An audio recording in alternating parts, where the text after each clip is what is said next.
Hello, and welcome to the Saturday morning matinee. And this week we have a double feature of animated films as my main attraction. It is first Max Fleischer's adaptation of Gulliver's Travels, which I always thought Max Fleischer was underrated. A lot of people put the Fleischer brothers as also-rans to Disney and Warner Brothers, but as someone who grew up seeing their output on public domain videotapes in the 80s and 90s as a kid, I have to say I think it stands up just as well as any of those, and I've always been really impressed about how when they adapted a comic strip, they were always able to take on the look of that strip and the artist's style who did that strip without, while you could still tell that they had their own distinct style. So I've always enjoyed the output of their studio, and if you want to see it in its full glory, there is a YouTube channel out here I have nothing to do with called Fabulous Fleischer Studios, where some fans have been painstakingly restoring some of Max and Fleischer's work, and you should definitely check it out. And but the second feature is something that I find very interesting. I came across it while just browsing collections of public domain films, and it is what is believed to be, from the research I have found, to be the first full-length animated feature ever produced in Asia. And what makes it even more impressive is it was produced in China during the Second World War, while they were still invaded by Japan. I can't find a lot about how this came about. I wish I'm looking up anymore, but anyway, the name of the feature is Princess Iron Fan. But before that, we have a collection of shorts, old TV shows, and of course cartoons, and of course we have Chapter 2 of the serial Radar Men from the Moon, which Chapter 1 ended with us seeing Commando Cody get vaporized by an atomic pistol held by the leader of the Moon Men, Reddick, but somehow I get the feeling that the recap is going to show that wasn't quite what happened. I don't think the recap is going to match what we saw at the end of last week's episode. Do you? Well, anyway, so let's get on with it and you can enjoy what we have here. I hope you enjoy it and have a good Saturday.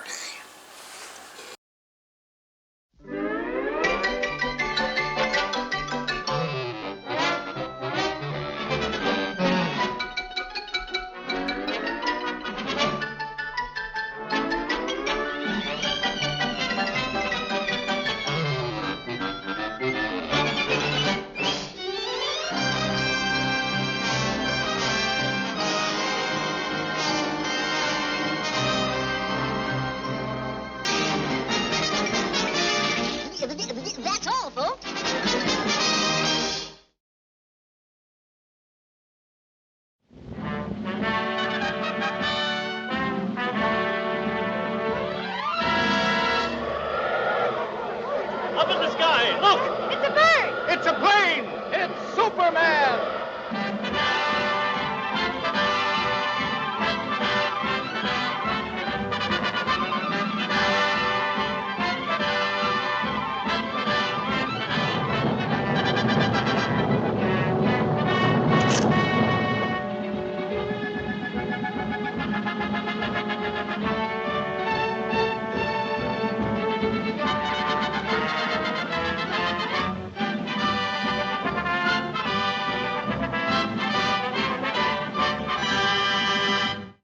Faster than a speeding bullet, more powerful than a locomotive, able to leap tall buildings at a single bound, this amazing stranger from the planet Krypton, the Man of Steel, Superman.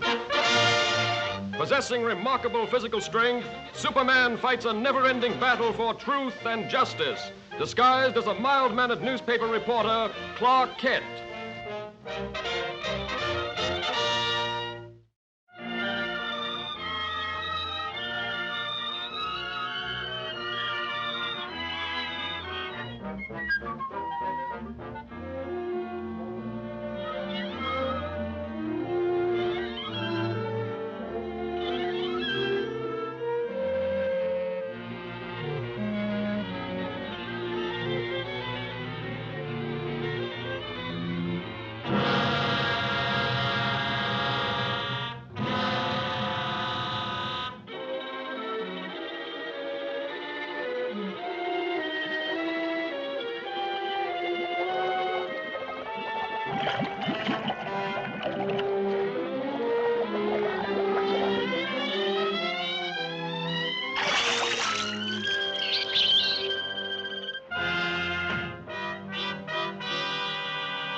And I still say Manhattan rightfully belongs to my people.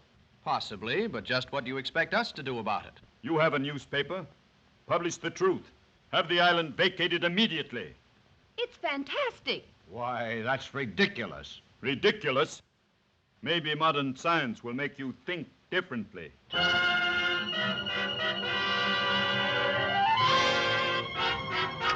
I've never heard anything so absurd. You know, from the look in his eyes, I'd almost believe he was in earnest. No, he's just a harmless crank.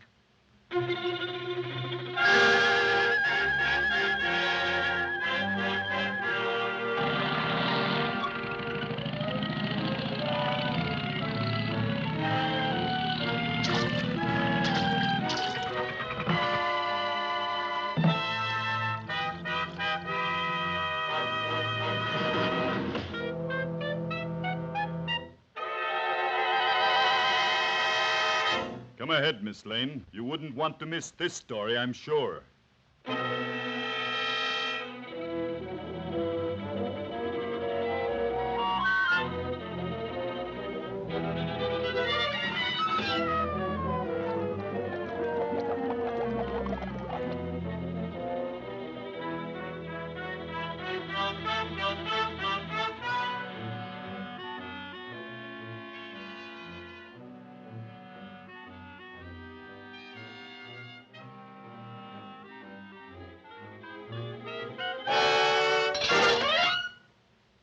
Just a precautionary measure.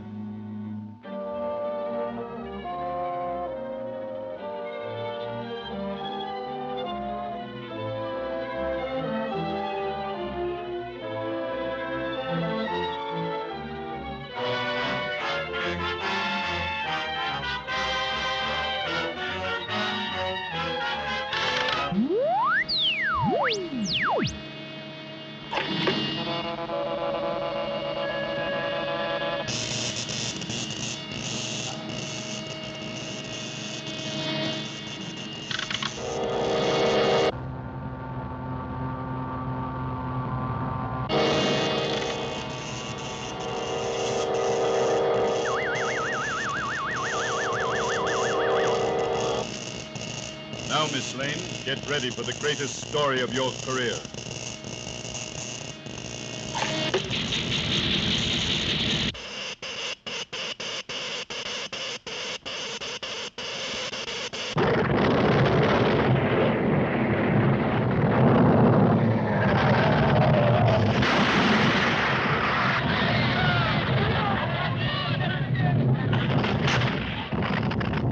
Come on, Kent.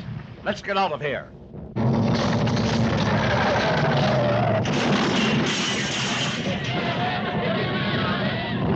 This looks like a job for Superman.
A girl is still down there.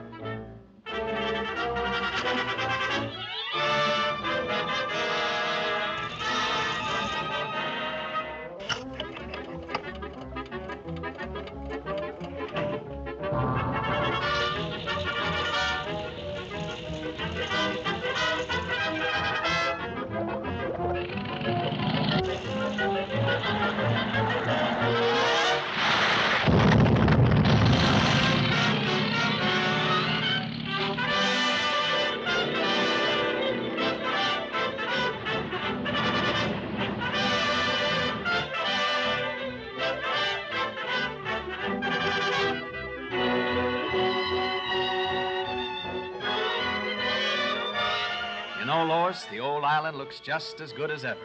That's right, Clark. Thanks to Superman.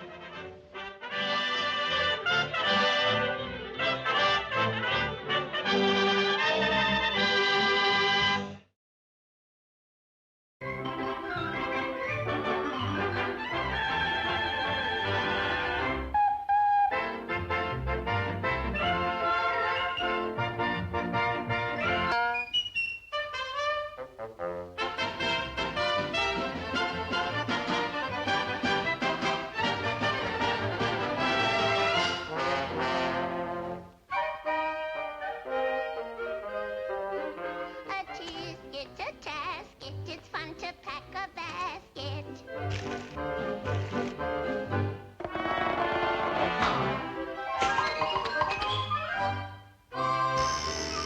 Come in. Hiya, Olive. Hello, boys. I brung you some candy for the picnic. Oh, thank you. And I brought some cigars. Have one, Popeye? Oh, thanks, Bluto.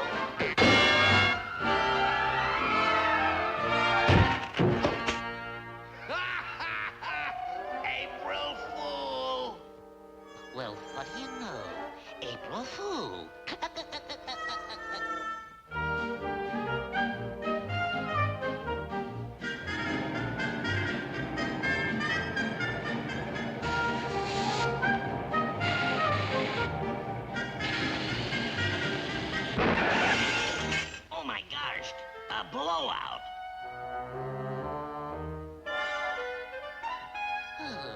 that's in front.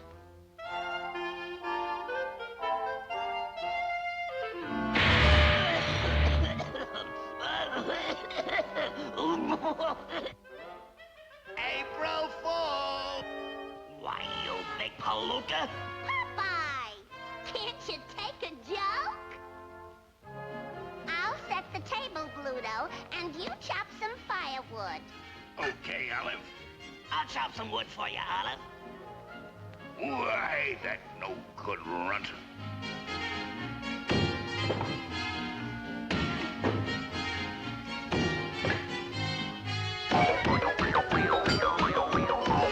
April Fool! You dirty rat! Popeye! Where's your sense of humor? Got a match, pal?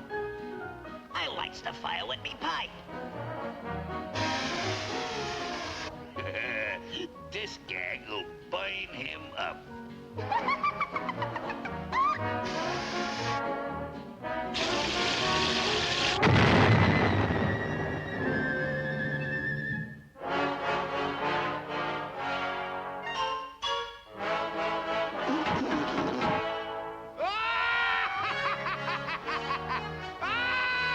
Why, you...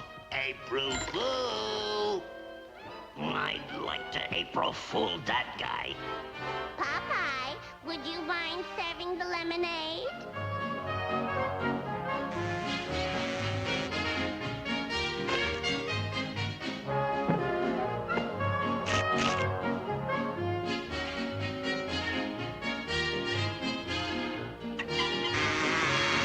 Yay! April Fool!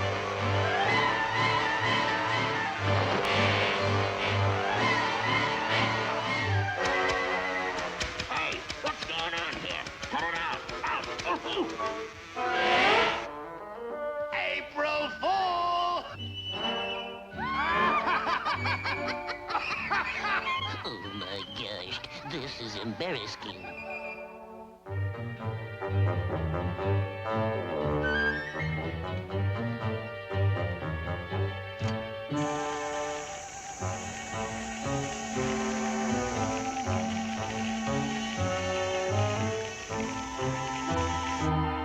Hey, Popeye, come and get it!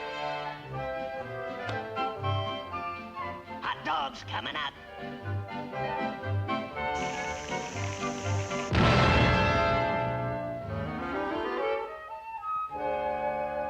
Olive, what happened? Huh? Explosive hot dog. You and your April Fool jokes. I don't think that's funny.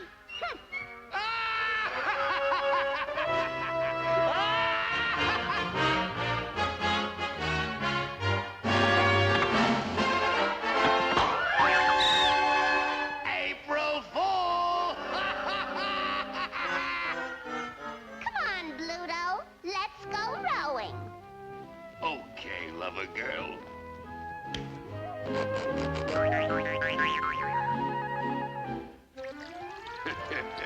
That Popeye sure is a sucker for an April Fool gag.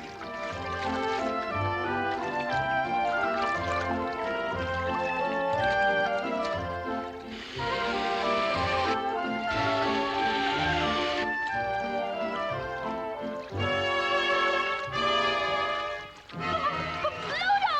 Look! A sea monster!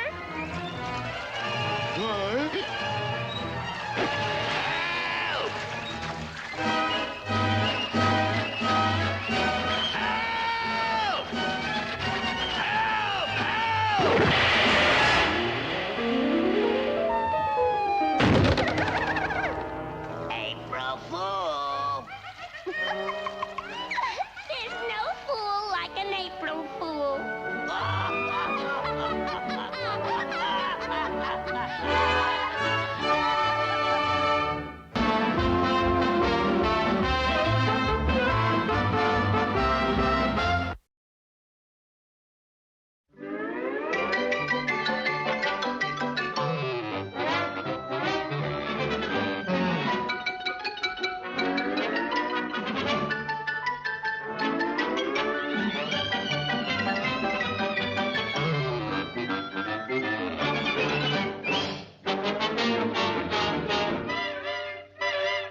Gesundheit.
Pardon me, Mrs. Cow. Will you kindly get off the track?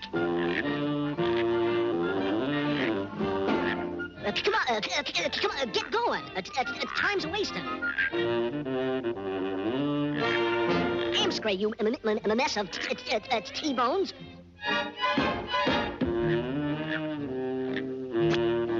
It's cows like that give milk the bad name. I'll bet she can't give sweet milk with a sour puss like that.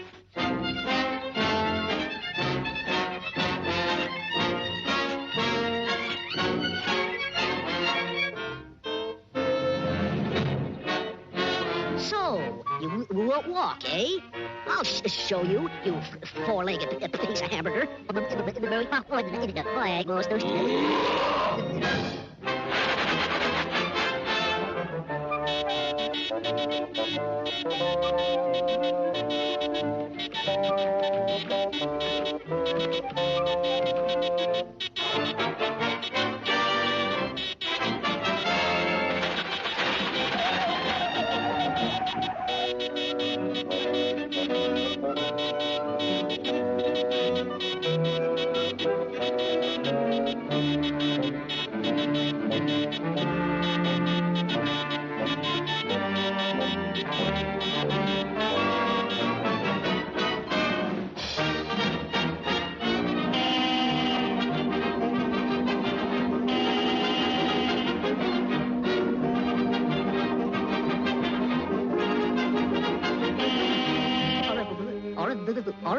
Goodbye, Toots, old gal.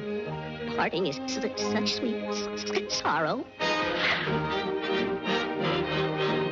I wish you lots of luck, Mr. Silverfish. Say, what is that? A percolator on a roller skate? I'll bet my Tootsie can beat his old Silverfish. Oh, yeah? It's a bet. We'll have a race and see.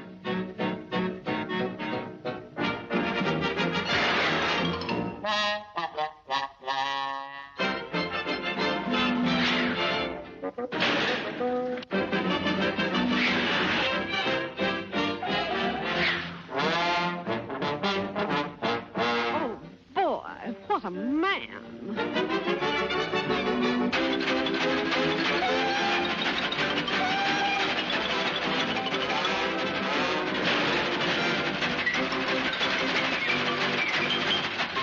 They stand together, give up the share.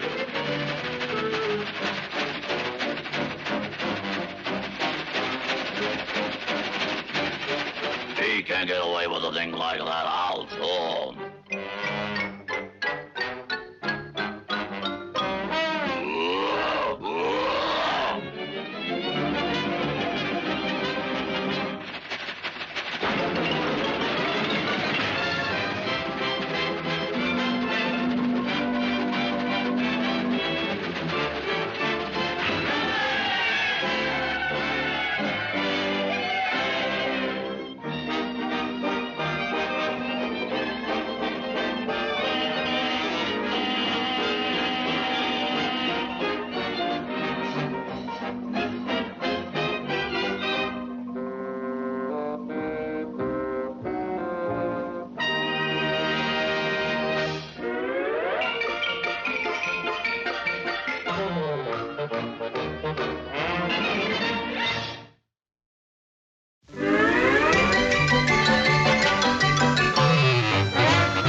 a divorce. I want a divorce. I want a divorce. I want a divorce. I want a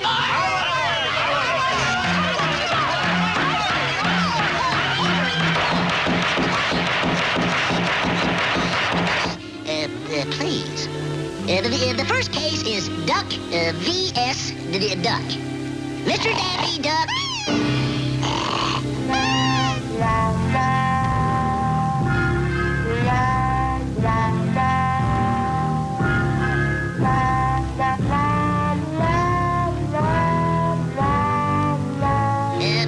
vs. Mrs. Daffy Duck.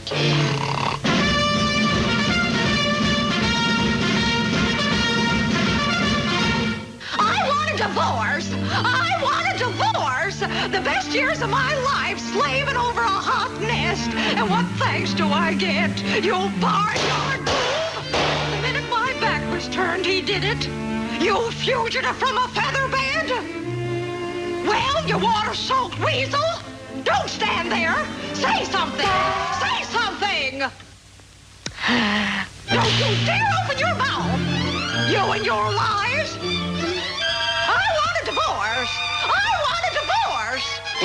Now, Mrs. Duck, just a minute. Just a minute. Suppose you tell us just what happened. Well, Your Honor, everything was going along all right until one day last week. I had to go over to my mother's and, now, Daffy, I may be a little late. So I want you to sit on Junior and keep him warm till I get back. And if you don't, I'll wring your full neck. Yes, my love. Remember now, none of your nonsense. Yes, my love. Now listen, you stay in the house and keep that egg warm. Yes, my love. Yes, my love. Yes, my love. Yes, my love. Yes, my love. Oh, yes, yes, yes, yes, my love. Yes, my love. Yes, yes, yes. What's that? Yes, my love.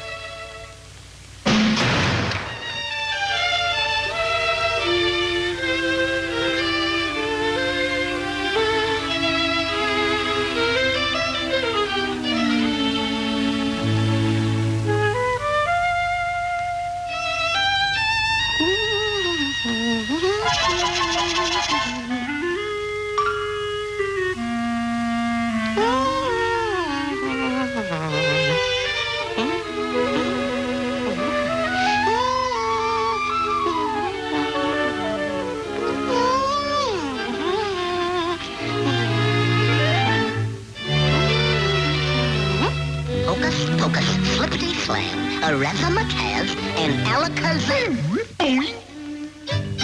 Say, pretty good, huh? Boy, oh boy, if Major Bulls could only see me now.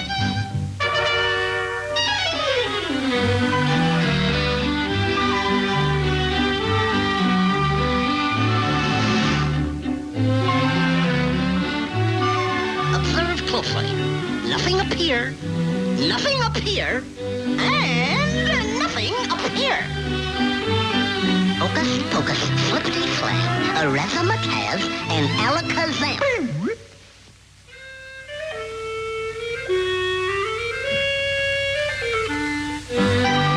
Hocus pocus, flippity flam, a razzmatazz, and alakazam. Hocus pocus, flippity flam, a razzmatazz, and alakazam. Hocus pocus, flippity flam, a razzmatazz, and alakazam. Alakazam, alakazam, alakazam, alakazam, alakazam,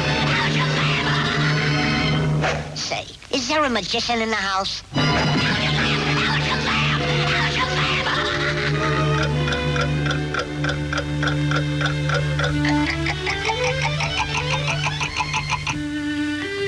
Alakazam, alakazam,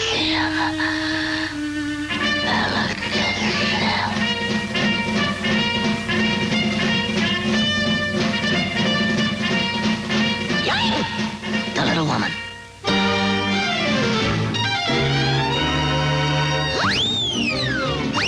An egg, I gotta get an egg. Where's the egg? Oh, my kingdom for an egg. Where's the egg? Where's the egg? Where's the egg? An egg. Here, egg.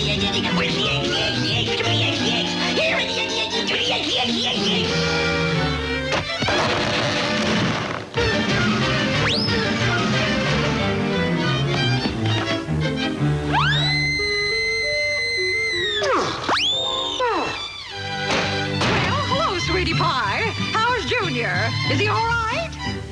get up and let me see him. Get up, I said. Mama's little darling. Daffy, this is the last straw. I want a divorce. I want a divorce. I want a divorce. I want a divorce. And what do you got to say for yourself, Mr. Duck? Please, Judge, give me just one more chance. Well, all right, but remember, just one more chance.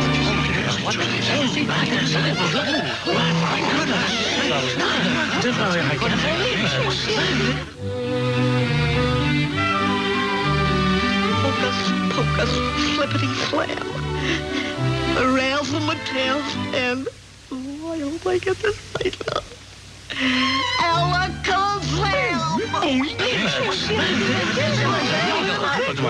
Alakazam and you get an egg. Oh, dear. And for 15 years, I've been doing it the hard way.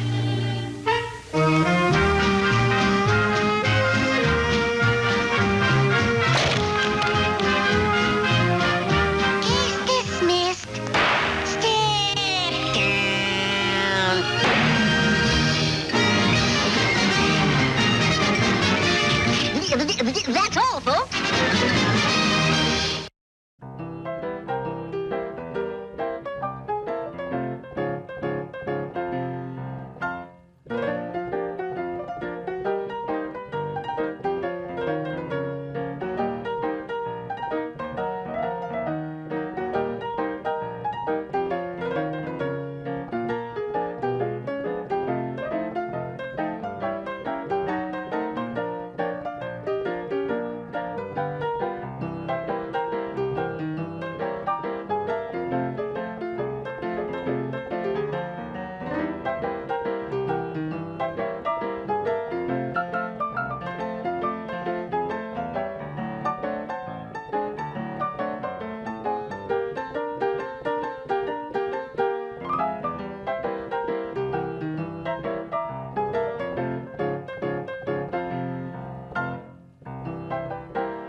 Many, many years ago, when the people of Israel were a great nation ruled by King Saul, they fought a long and bitter war against their ancient enemies, the Philistines. In those days, soldiers used swords and spears and bows and arrows, and they wore heavy armor and carried shields to protect themselves in battle, so that only the biggest and strongest men were taken into the army.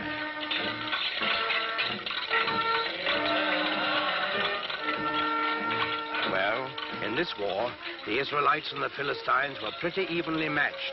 They fought many hard battles, and each side lost many men, but neither side could completely conquer the other.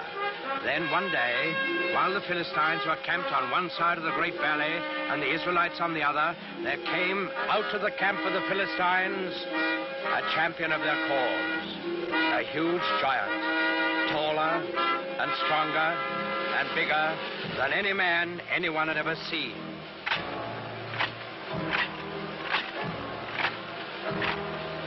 He wore very heavy armor, and his face was fierce and cruel, so fierce and cruel that it would strike fear into the hearts of the bravest. This was Goliath, the giant of Gath. He strode to the center of the valley, faced the armies of Israel, and in a voice like thunder, he hurled this defiance at them. I am Goliath, the giant of Gath, and the Philistines have chosen me as their champion. You, soldiers of Israel, choose a man for you, and let him come down here and fight with me. If he kills me, we will be the servants of Israel. If I kill him, you will be slaves to the Philistines. I defy any man to accept my challenge.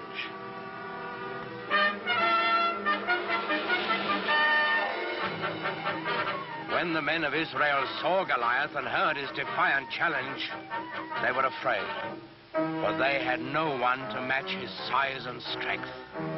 Not one among them dared go down and do battle with the giants. Not, that is, until the shepherd boy David heard Goliath's challenge. Now, David was just a boy. He knew nothing about swords and spears and fighting wars. But he was a thoughtful boy, too, and a good boy, because he believed in God and trusted in him. So, when he heard Goliath defying King Saul's army, he turned to his brothers and said, "In defying the army of Israel, Goliath defies God. Is there no one here to go out and do battle against the enemy of the Lord?" David's brothers were first surprised and then angry at him. "Go back to your flocks and leave wars to fighting men." But David wouldn't be put off. "I will do it," he said. "Send word to King Saul. Tell him that I will go down into the valley and do battle with Goliath the giant." When the king saw how determined David was, he gave him his blessing and offered him his own royal armor and sword. But David wouldn't take them. He wasn't a soldier. Instead, he went to a nearby stream and selected 5 smooth stones. He put these in his shepherd's bag. He took his stick in his left hand, and in his right hand he held a slingshot. That's all. With both armies looking on, excited and expectant, David went down into the valley to meet Goliath. They met in the middle of the valley. David looking up at the giant, confident and unafraid, and Goliath looking down on the unarmed boy with eyes full of hatred.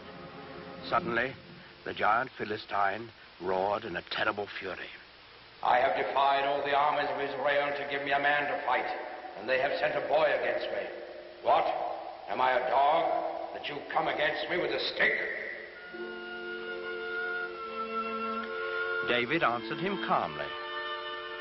"I come against you in the name of the Lord of hosts, the God of the armies of Israel, whom you have defied.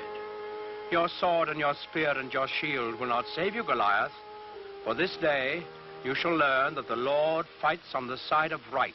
Goliath let out an angry snarl. "So be it. Defend yourself, boy." Goliath the giant rushed forward to make quick work of the boy champion of the Israelites. David stood his ground. He reached into his shepherd's bag, took out 1 stone. He fixed it in his slingshot, and he let it fly.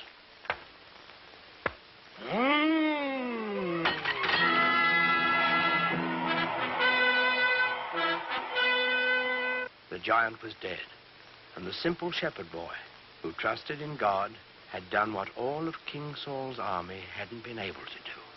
David lifted his eyes to heaven, and he whispered a prayer.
Tonight is amateur night.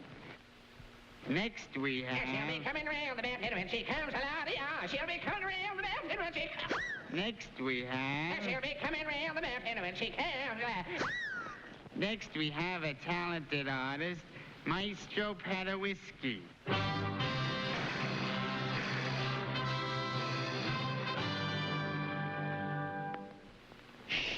Padawisky's gonna play. Padawisky's gonna play. Padawisky's gonna play.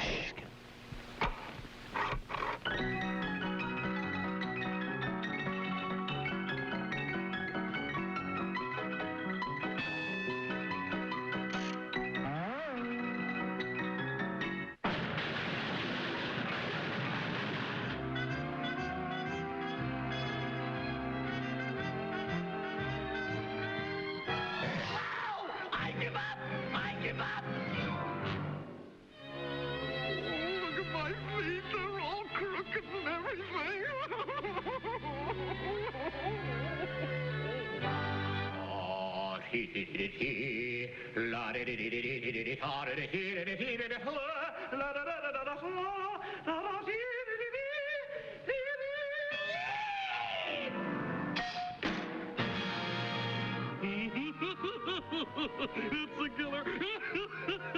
It's a killer.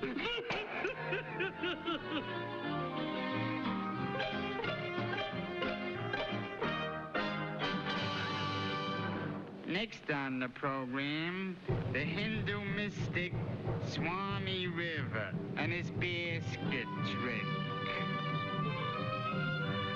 First, I must have a subject from the audience. Ah, come right up, my good man. Now, into the basket.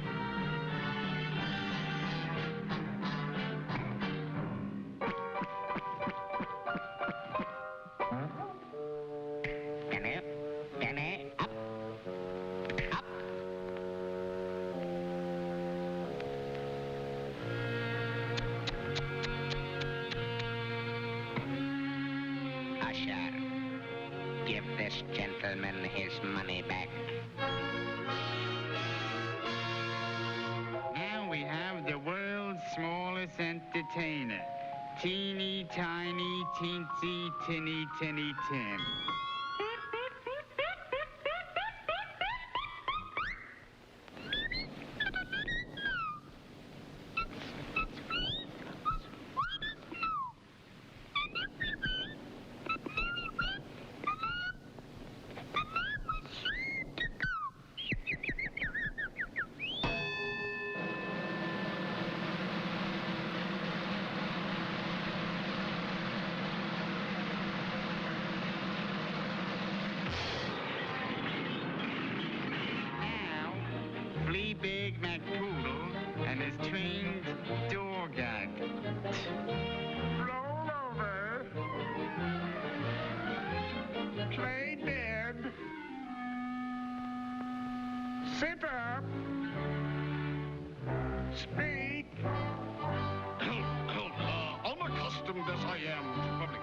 coming from the rock-bound coast of Maine to the sun-kissed shores of California.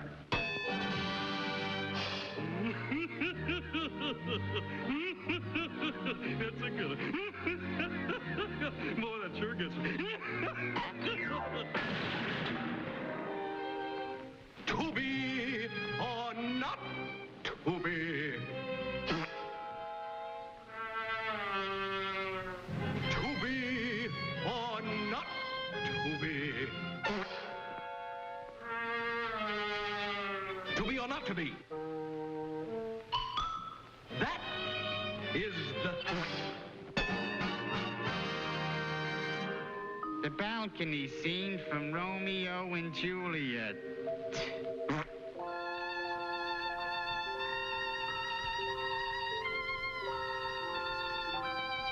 Romeo, Romeo, wherefore art thou, Romeo? Here, my love, in the bushes at the bottom of the garden.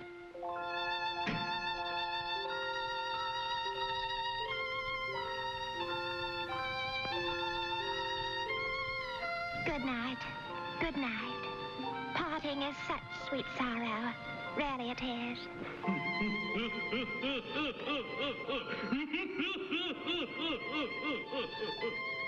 Oh, my darling, my only one. I love you more than anything. This is killing me.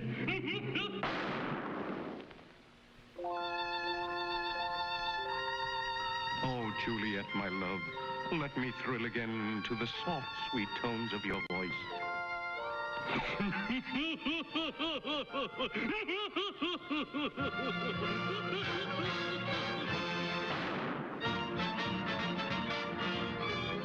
And now, folks. Cherry coming round the mountain, we'll take care of God. Cherry coming round the mountain. And now, folks, let's see who wins the cup.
Every party has a master of ceremonies.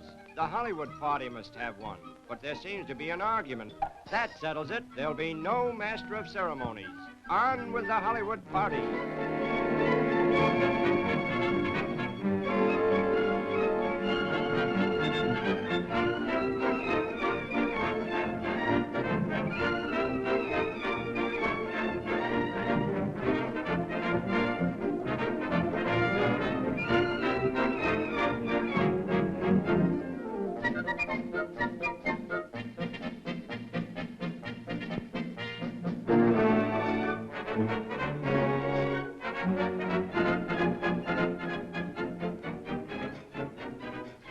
Careful, you'll scratch your face.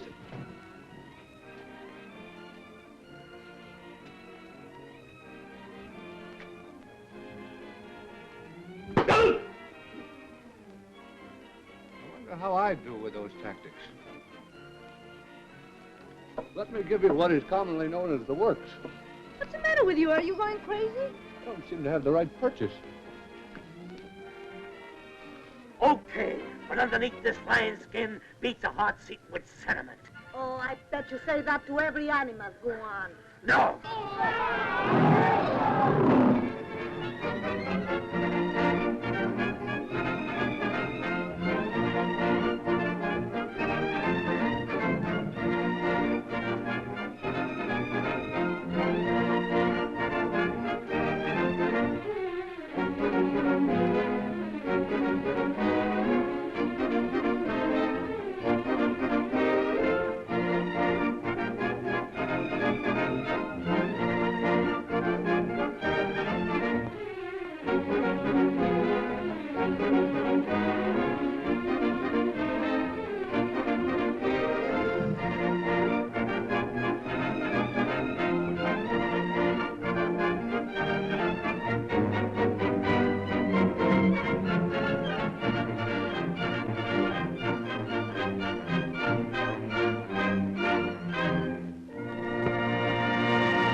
San Francisco.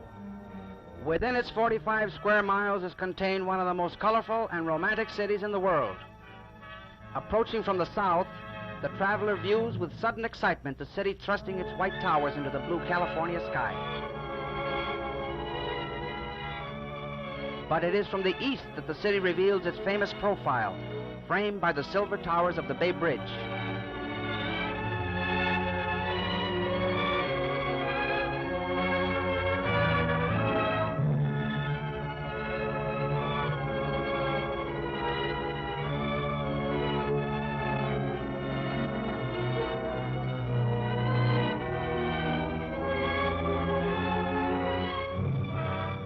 Seen from the north, the distant city crowns the tip of the peninsula that reaches into the broad waters of the surrounding bay.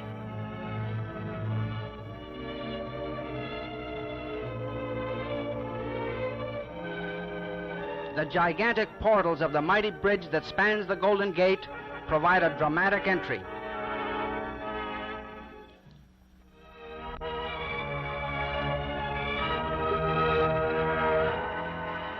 From the outskirts, let us now move directly into the very heart of the city, the well-planned Civic Center. The City Hall dominates the square, which is flanked by the main public library, the State Building, and the Civic Auditorium.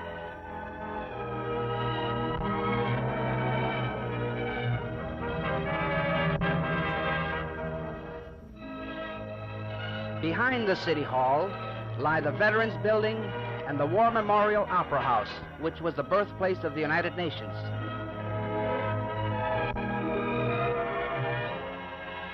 Credited with having stopped the onslaught of the 1906 fire, Venice Avenue still remains one of San Francisco's broadest thoroughfares.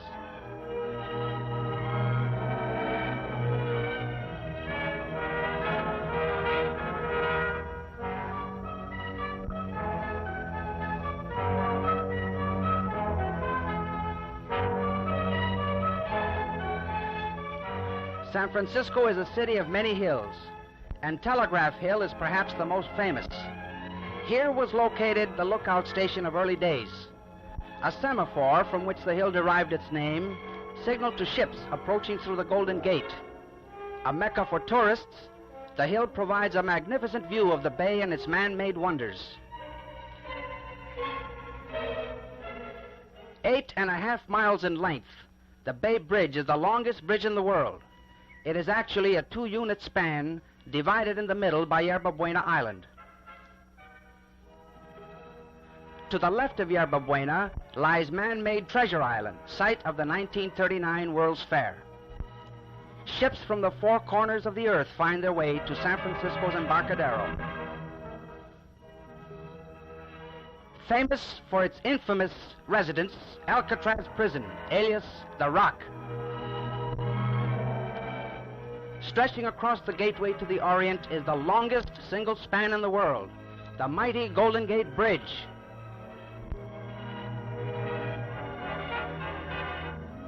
At the foot of the hill lies colorful Fisherman's Wharf.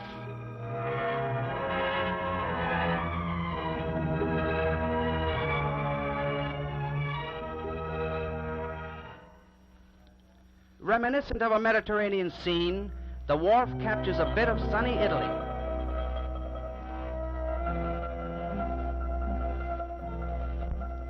Quaint seafood grottos and fine restaurants invite the gourmet.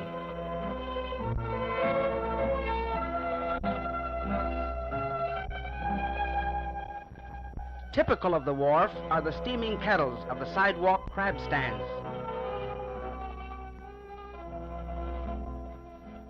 The supply of fresh fish and seafood is brought in daily by sturdy little craft that berth in the lagoon behind the restaurants.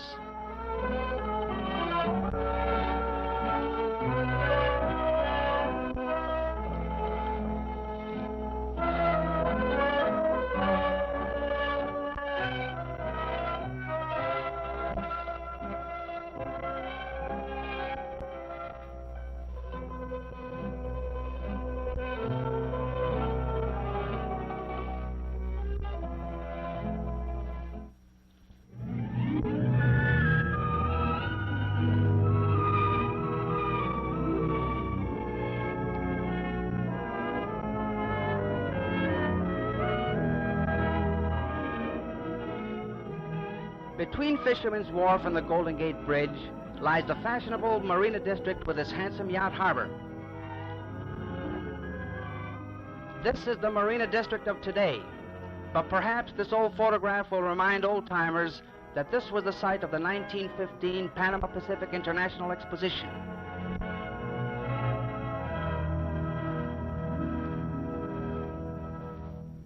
An architectural gem, the crumbling Palace of Fine Arts is the only exposition building remaining today.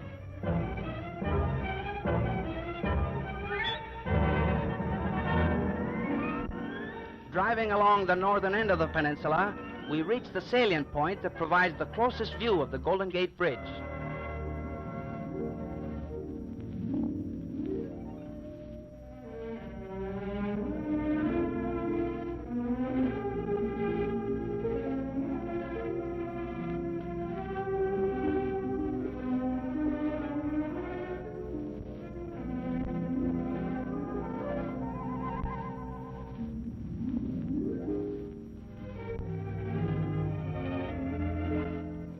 The California Palace of the Legion of Honor, one of San Francisco's finest museums, is an exact replica of the Legion of Honor in Paris.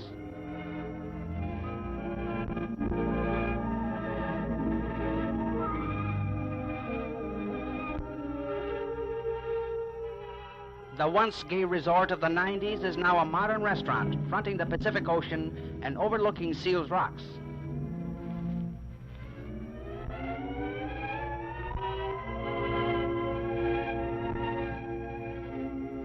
A ride on the newly installed SkyTram should be included in the tourist itinerary.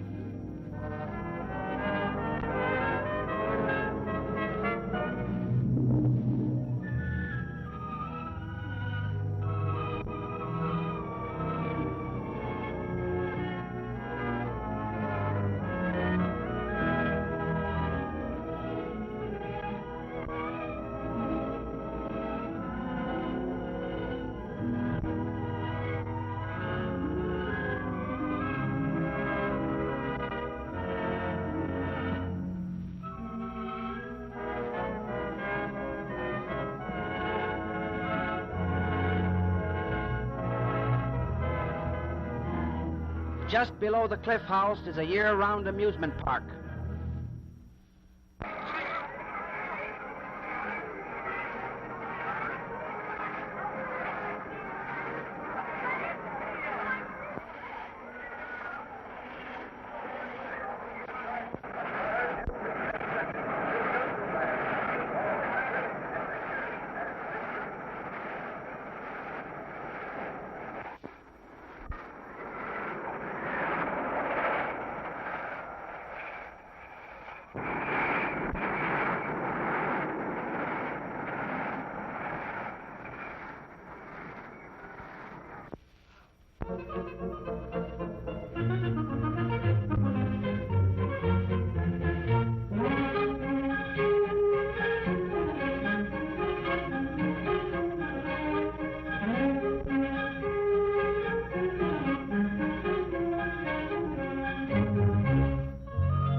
Miles of picturesque motor roads lead us through the largest man-made park in the world. Created out of a wilderness of shifting sand dunes, over 1,000 acres of verdant meadows, shady lanes, colorful gardens, and beautiful lakes make Golden Gate Park one of the wonders of the world.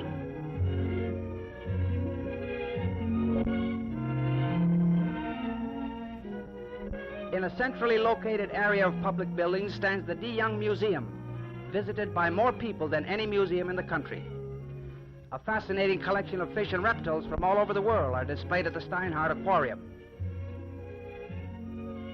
Within this block-long conservatory is a veritable paradise of rare tropical plants.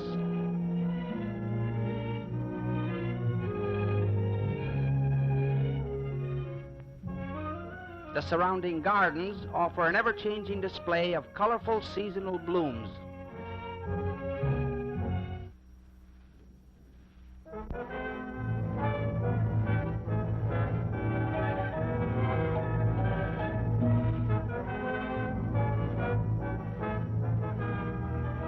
In the exquisite Japanese tea garden, exotic pagodas create the atmosphere of the Far East.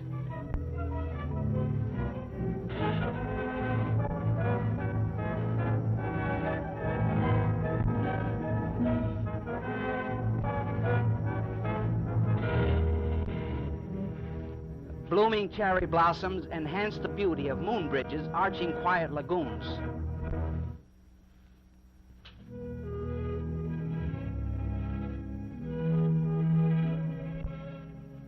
Scattered throughout the park are numerous lakes with their colorful waterfowl.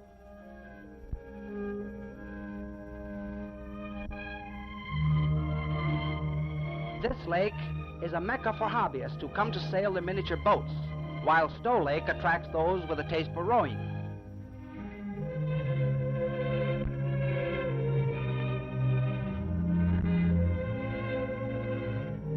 Rising from the center of this lake is a rugged island with its plunging waterfall.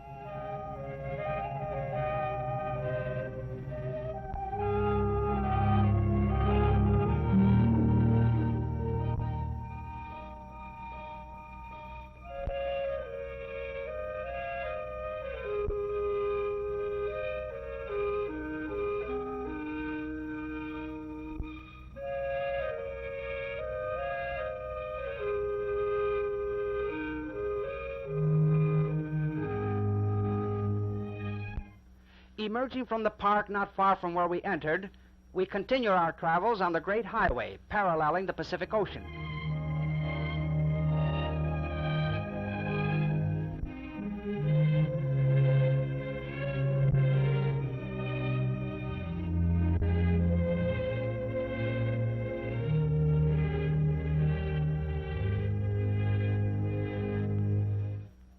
Of course, no tour of San Francisco is complete without a visit to the zoo.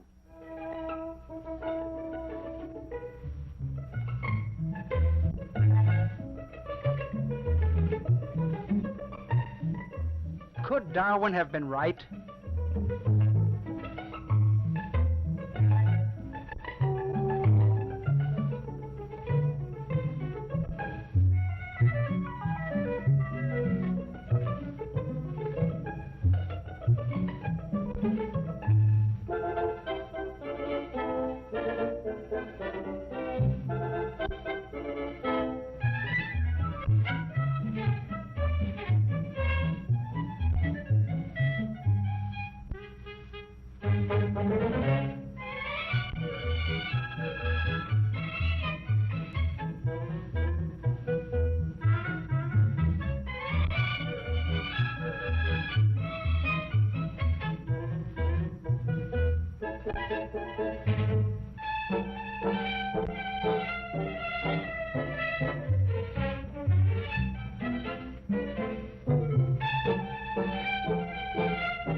For children of all ages, a ride on the miniature train is a thrilling experience.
Leaving the recreational areas that border the ocean, we turn eastward toward the heart of the city.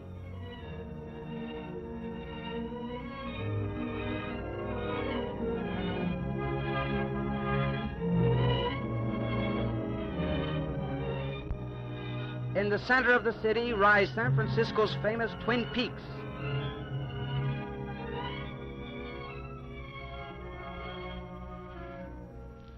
Reached by a spiraling road, the summit commands a spectacular view of the encircling city.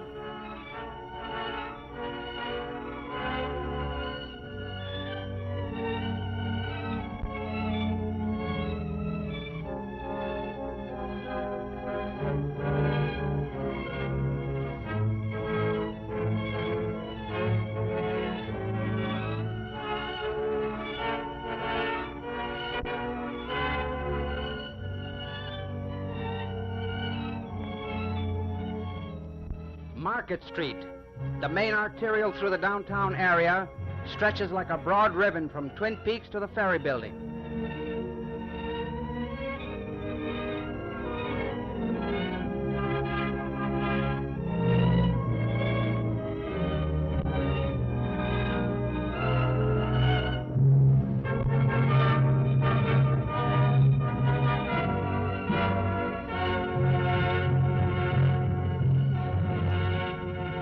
The busy intersection of Powell and Market Streets in downtown San Francisco is located one of the terminals of the Powell Street cable car line. To reverse their direction, the cable cars are pushed onto the unique turntable and swung around manually by the motorman and the conductor, much to the delight of the riders and spectators.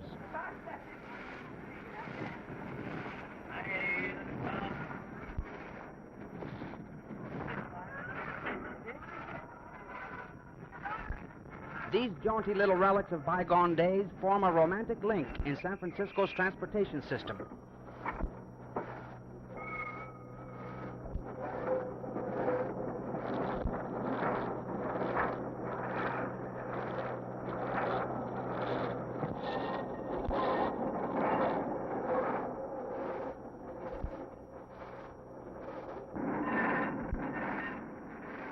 Invented here in 1873 to travel over the steep hills, the cable cars have become a symbol of San Francisco.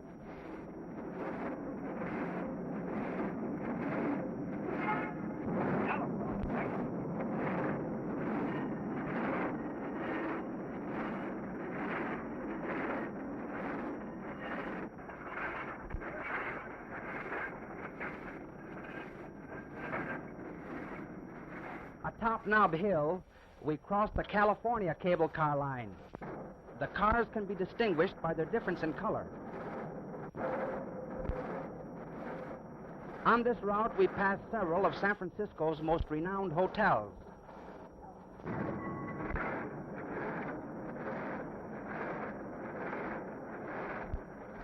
Aboard one of these venerable little cars, one enjoys a bell-ringing excursion up and down the San Francisco hills.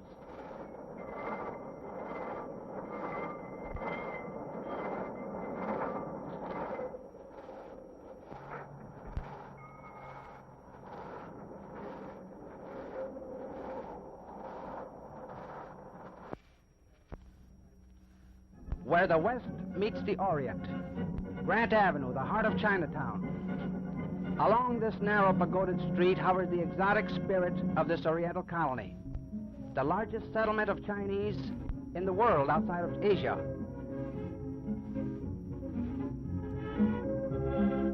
Bazaars and curio shops invite you to examine choices of jades, silks, and rare antiques.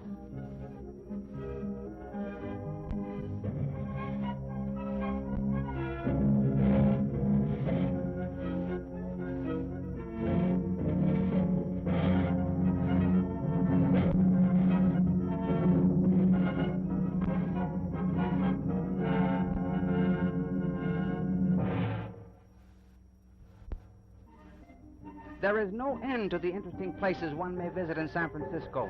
The Ferry Building, the churches and colleges. Or the tourist may prefer a leisurely drive along the many scenic boulevards.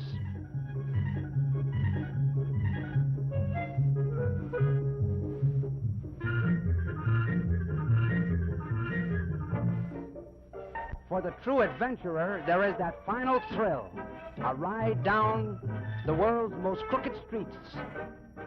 8 hairpin turns in a single block.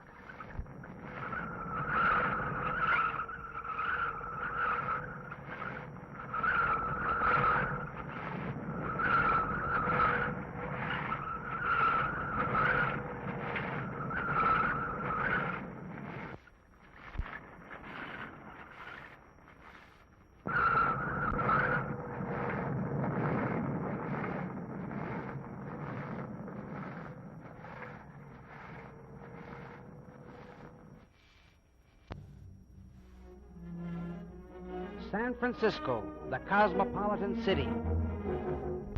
Queen of the Pacific. The city by the Golden Gate.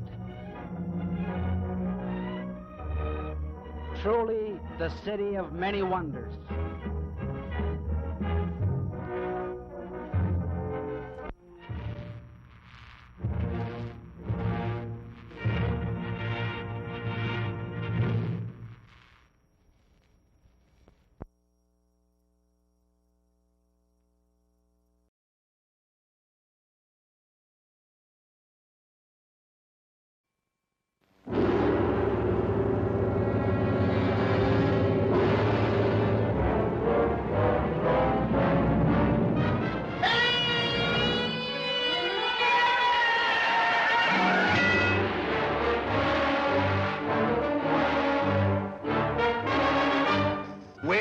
Find the mummy. Don't worry, the mummy will find you.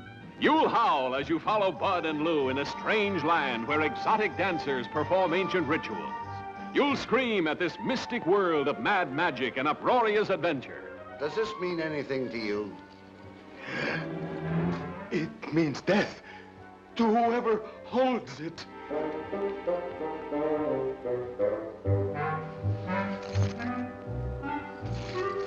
Starring Bud Abbott and Lou Costello, with sultry Marie Windsor giving you your first look inside Costello.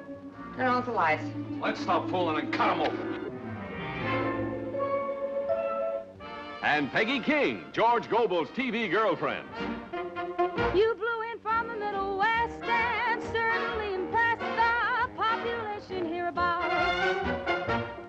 Imagine Lou trying to be charming to a snake. And Bud at the end of his rope. Stop blowing! Your nerves will jangle as they tangle with terror, meddle with murder, and try to elude a curse 4,000 years old. I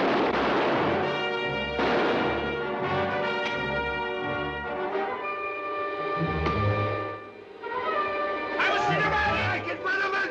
No! No! What is it? Dynamite!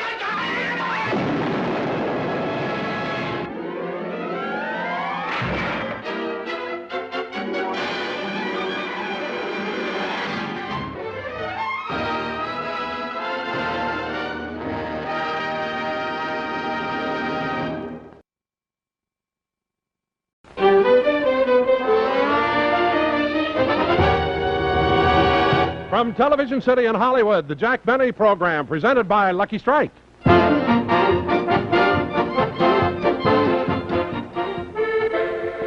How do you like your music, Giselle?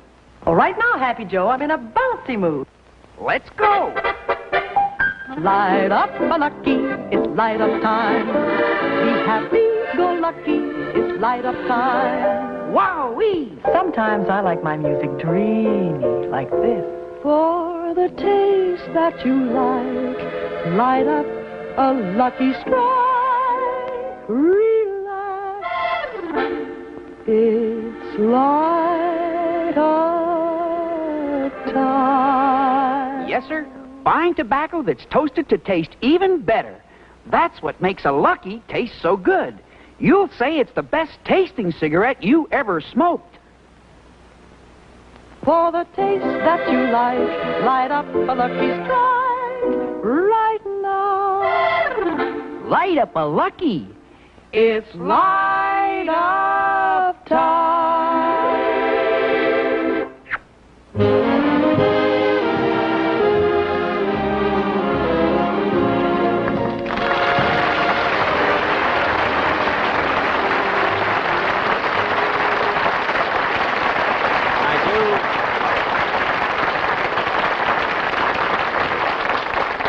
Thank you very, very much, ladies and gentlemen, and welcome to the Lucky Strike program.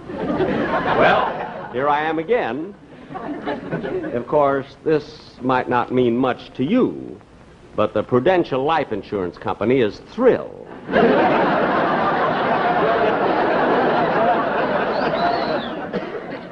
Now, I only meant that as a joke because, fortunately, I'm in the best of health. You see, every year at this time, Just before the holidays, I always go to my doctor for a checkup, you see, a physical examination. And last week I went to my doctor in Beverly Hills, and he checked my reflexes and my metabolism and my blood pressure. And then he stopped, you see. So I said to him, Doctor, aren't you going to check my heart? And he said, right now, and handed me the bill.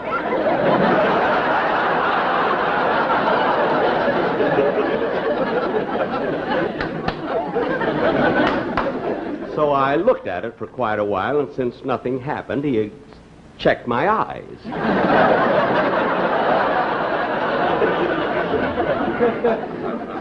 But, you know, I've always prided myself, ladies and gentlemen, on my physical condition, because when I was young, when I was a kid, I was quite an athlete. You know, very few people know this, but when I was about 22 years old, I was with the American Olympic team. Of course, they don't have that event anymore, you know. Wigwam pitching. I still hold the record. You see, I made it in 1/4 of an inch of the movement of the sun. Nowadays, they use clocks. And as a matter of fact, just recently, I was going to go to Melbourne, Australia to see the Olympics. You know, but it's so tough to get hotel reservations down there, and I was willing to pay for it and everything, you know, but you just can't get them. Of course, for what I was willing to pay, I certainly didn't expect a penthouse or a suite or anything like that, but who wants to live in a kangaroo's pouch?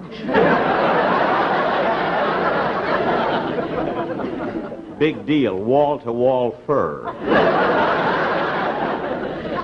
But to get on with the show, ladies and gentlemen, I almost forgot. I have an announcement here that I was supposed to make. Oh my goodness, there's an audience. I didn't know. I was supposed to make this announcement 2 weeks ago, and I forgot all about it 2 weeks ago, and so I'll make it now. Don't forget to vote.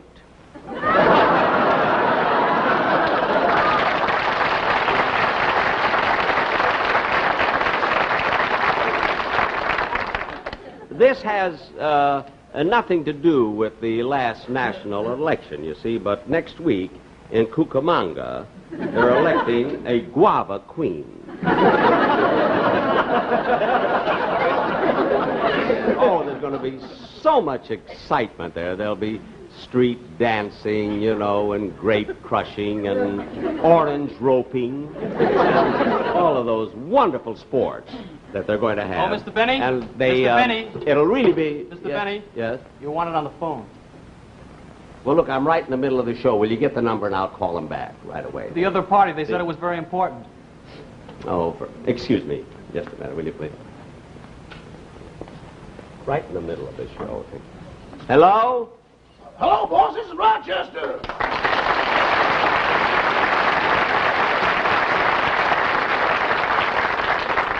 Rochester, you of all people should know enough not to call me in the middle of a show. But, boss, I've got news for you. Well, what is it? Brace yourself. All right, I'm braced. What is it? Your car's been stolen. My Maxwell? Stolen? I mean, when did this happen? 2 hours ago. Well, why didn't you call me sooner? I just stopped laughing. But, Rochester, I'm in no mood for nonsense. Now, was my car stolen or not? Yes, boss, it's gone. How do you like that? Yesterday, I put in 5 gallons of gas. What are you going to do about it? Well, there's nothing to worry about, Rochester. I'll get a hold of the Beverly Hills police. You know, they're always on their toes. They could be on their knees and catch that car.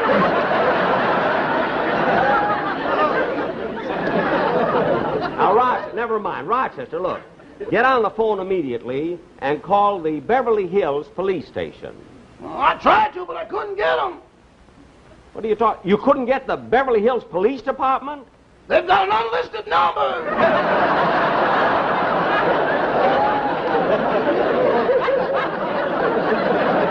Oh, yes, they're so classy. Well, it's the classiest police department I've ever... Rochester, look at... I'm going over there right away, and you get there as soon as you can, will you? Okay. Fine, okay. Bye.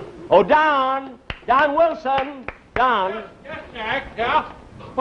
Jack, what was all the excitement on the telephone? Look, my Maxwell has been stolen. I've got to go right over to the Beverly Hills police station. You're leaving now, right in the middle of your show? Well, I can't help it, Don. Now, you can take over. Bring out the sportsman quartet. Oh, but Jack, the sportsmen aren't due on till later in the program. I can't help it, Don. This is an emergency. But they're not ready yet. I don't care whether they're ready or not.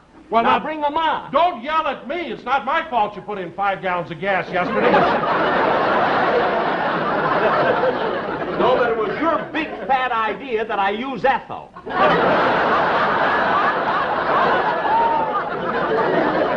Now bring them on.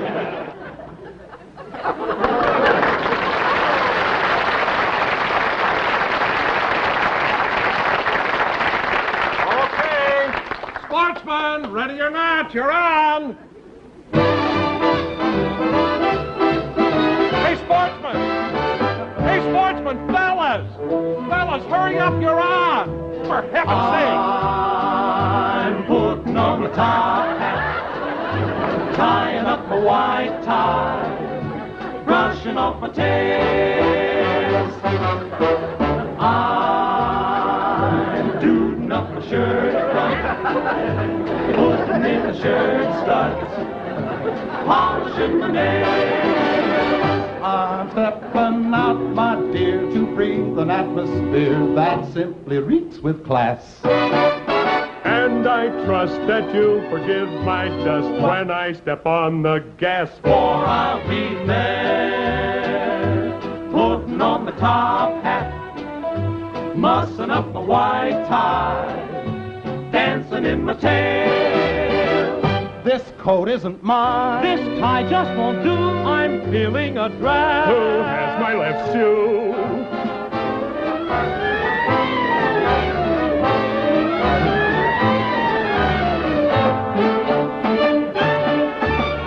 I'm lighting up a lucky, puffing on a lucky, blowing out the match.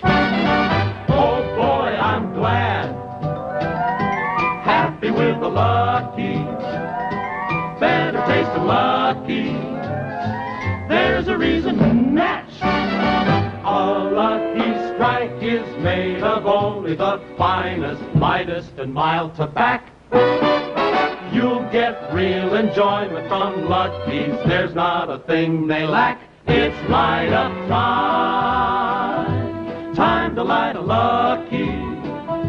Time to puff a Lucky. Has anyone a match? Has anyone a match? Hasn't anyone a match? It's light up time.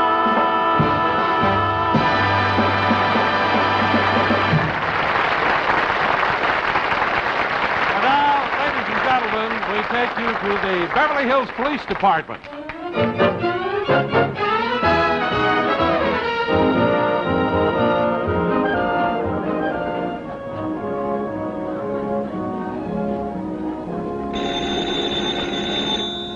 Beverly Hills Police Department.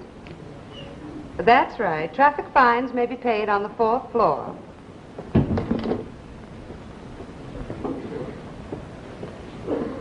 I believe you wish to see me, Sergeant Vandermeer. That's correct, O'Hara. I'm sorry to do this, but I'm going to have to break you down to patrolman. Break me? But Sergeant, how can you do that? Just last night, I captured a bank robber right in the middle of Beverly Hills. I shot him twice. That's it. Next time, use a silencer. You woke the whole neighborhood. Sergeant. That'll be all, O'Hara.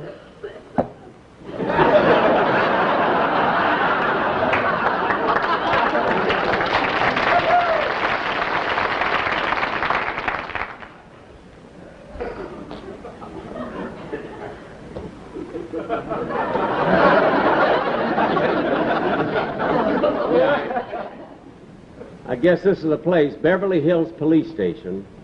Through these portals pass the finest policemen in the world. Uniforms by Adrian.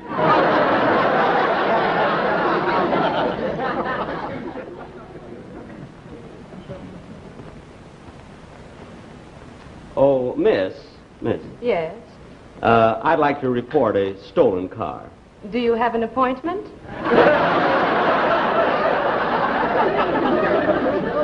No, I just want to report a stolen car. Have you been here before? No, Miss. Well, who recommended us?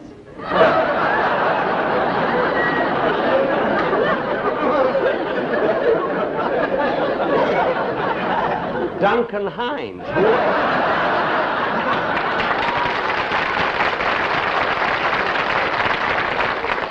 You'd think this was Pasadena. I just want to report a stolen... Excuse me. Hello? Yes, we still have tickets for the policeman's ball. The program? Well, we open with the overture from Tannhäuser, and then there will be a performance of the Swan Lake Ballet. Yes. Yes, and then after intermission, the policeman's chorus, in full dress, will sing a cantata from the works of Mozart. Yes, you may write for the tickets. Say, that's quite a classy program. You know, it'd be wonderful for an encore if a policeman sang, "Who Put the Tuxedo in Mrs. Murphy's Vichyssoise?" We did that last year, a cappella, and it was beautiful. Now, what about my stolen car? Oh, yes, excuse me.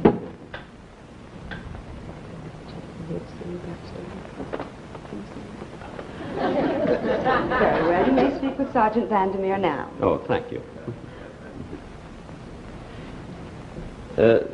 Sergeant Vandermeer? Yes?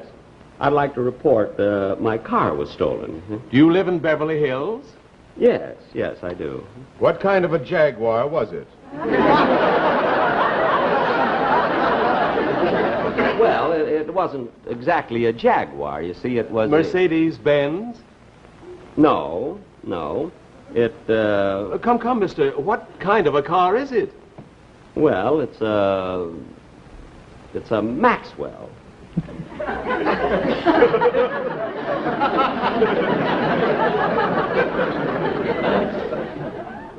Maxwell? Yeah. From what country? No, you see, it was made in this country. Of course, they don't make them anymore. You see, although the factory is still in existence, they make pencil sharpeners. Well, you see, there were a lot of crank handles left over, and it was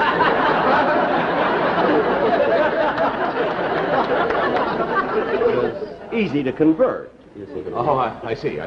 Now, from where was the car stolen? Well, Boss! Oh, hello, Rochester. Boss!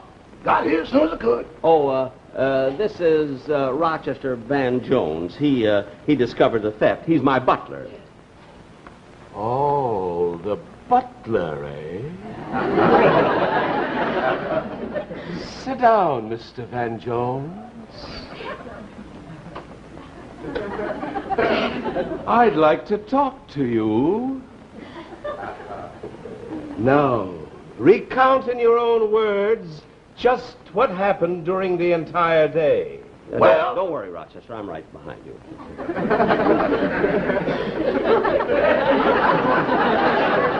At 8 o'clock this morning, Mr. Benny called me from my room and told me he'd be gone all day. And he said while he's gone, he wanted me to clean the kitchen, scrub the floor, beat the rugs, wash the windows, polish the stove, wax the floors, and press his clothes. You were told to do all this at 8 o'clock, eh? And where were you at 8:15? Back in my room asleep. Rochester. Be quiet, please. Now then, Rochester, when did you discover that Mr. Benny's Maxwell was stolen? I heard the motor as it went out the driveway. Oh, I see. You were sleeping, but you just happened to wake up when you heard the motor, eh? I didn't just happen to wake up. It threw me out of bed.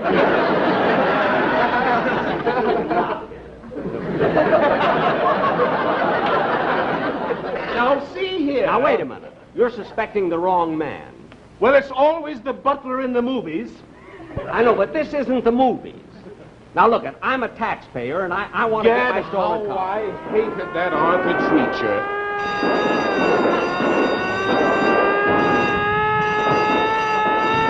Excuse me, Sergeant. The prisoner in cell 29 has escaped. You mean that dangerous criminal we're holding for murder? That's the man. Well, he won't get very far. Get the hound. Yes, sir, the hound. The hounds? Hello. Hello, Chief. Alert all units. Dangerous criminal has just escaped.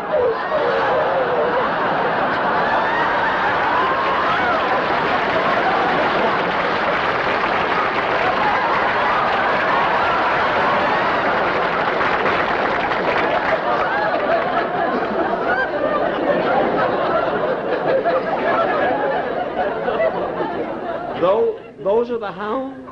They'll tear him apart. Especially the last one.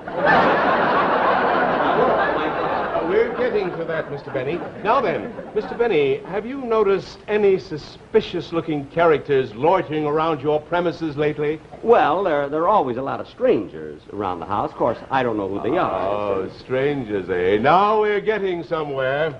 Smith, send up all the tramps, bums, and suspicious characters from this morning's roundup. Maybe you'll recognize one of them. Yes, I Now hope then, so. let me get ahead here with my report. Let me see here. Now, the car, make of car, Maxwell. That's right, a Maxwell. Now, will you please give me a description? Well, it has a black body and 4 blue fenders, and there are geraniums growing out of the spare tire. Geraniums? Unbelievable, isn't it? At this time of year, yes. Now, I know that this is a ridiculous question, but is there any other identification? Well, there's a foxtail that hangs casually from the radiator cap, and then, oh yes, the top goes up and down. Oh, a convertible. No, the top just goes up and down. You see, we have no windshield to fasten it to, and it's kind of uncomfortable wearing that chin strap. I see. Well, now, Mr. Benny. Yes? Okay, send them in. Here comes the lineup.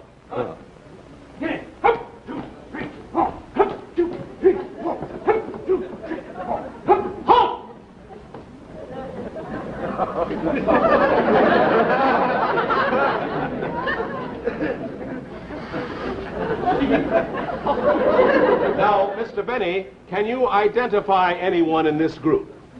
All of them. That's my orchestra. Your orchestra? Yes. Oh, for heaven's sake, come here. Mr. Benny, what are you doing? He belongs in the brass section. Now, say it. All right, take him out. Take him out. Right, right.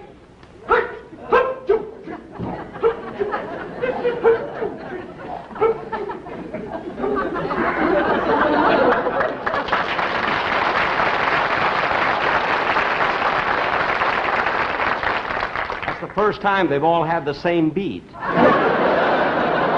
Tell me, Sergeant, will they be late for rehearsal? About 30 days. That's the best news I've had today. Mr. Benny, we're wasting time. Now, if you'll step over here to our radio transmitter, we'll report the theft to our prowl cars. Calling car 21. Calling car 21. Go to the corner of Doheny and Wilshire. There seems to be a disturbance. Johnson speaking. That is all. Calling car 32. Calling car 32. Proceed to the corner of Roxbury and Santa Monica Boulevard. Traffic congestion. This is Kerry. That is all. Now, Mr. Benny, which one of our announcers would you prefer to broadcast the information about your missing car? Officer Johnson or Officer Carey? Well, what's the difference? Officer Carey has a higher rating with our power. Between calls, he spins Elvis Presley records. I don't care about about that. I just want to get my car. Now, Mr. Benny, don't worry. We'll not only locate your car, we'll apprehend the criminals. You see, we'll take fingerprints off the steering wheel. Oh. Don't you think you ought to get them off the door handle? Well, why? We haven't got a steering wheel. No steering wheel? Well, that's ridiculous. When you come to a corner, how do you make a turn? We jump out and kick the front wheel. Rochester. When we get to Carthay Circle, we go crazy. Please be quiet. Now, will you just give the order? Certainly, Mr. Benny. Here, Kerry, will you add this to your list? Yes, sir. Calling all cars. Calling all cars. Keep a lookout for 3 stolen vehicles. Chrysler, license number WL4769. DeSoto, DZ3327. Maxwell, PU8054. Now, for the boys in Prowl Car 7831 and all your friends on motorcycles, here is Love Me Tender. Love me tender, love me sweet, never let me go. You have in my life.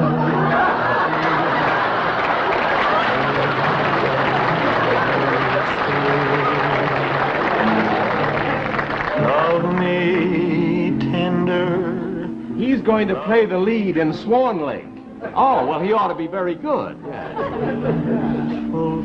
Car 28, calling in. Car 28, calling in. Car 28, Sergeant. This may be it, Mr. Benny. Yeah, I'll take it, Kerry. Okay, car 28, come in. We found the Maxwell, license number PU8054. That's it. That's it. The car was found at 366 North Camden Drive. Well, that's my home. They brought it back. They brought my car back. They brought it back. This is the 3rd time. Quiet, please. Car 28, did you apprehend the criminals? Only the one that was limping. The other one got away. You say one of them was limping. Did you shoot him? No, his toe was broken from kicking the front wheel. Oh, for heaven, they must have gone by way of Carthay Circle. Thank you very, very much. That's all right. Well, Mr. Benny, here, will you please sign this release I'll here? be very, very happy. There you are. And now for the boys in Patrol Car 95, here is Lawrence Welk and his champagne music. And a 1, and a 2, and a 3.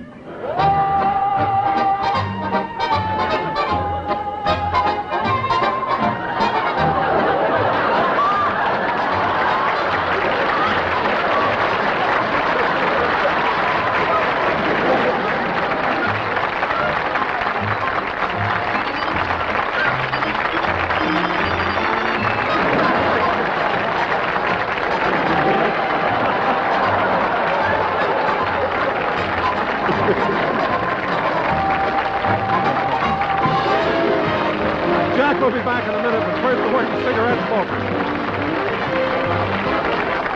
Light up, lucky, it's light up time. Be happy, go lucky, it's light up time. For the taste that you like, light up a Lucky Strike. Relax, it's light up time. Man, that's it. When you sink that last putt and pull out a pack of Luckies, and it has to be Luckies. Know why? Because LSMFT, Lucky Strike, means fine tobacco. Naturally good tasting tobacco that's toasted. Yes, sir, it's toasted to taste even better. Cleaner, fresher, smoother. Have you tried a Lucky lately? You'll say it's the best tasting cigarette you ever smoked. For the taste that you like, light up a Lucky Strike right now. Light up a Lucky. It's light up time.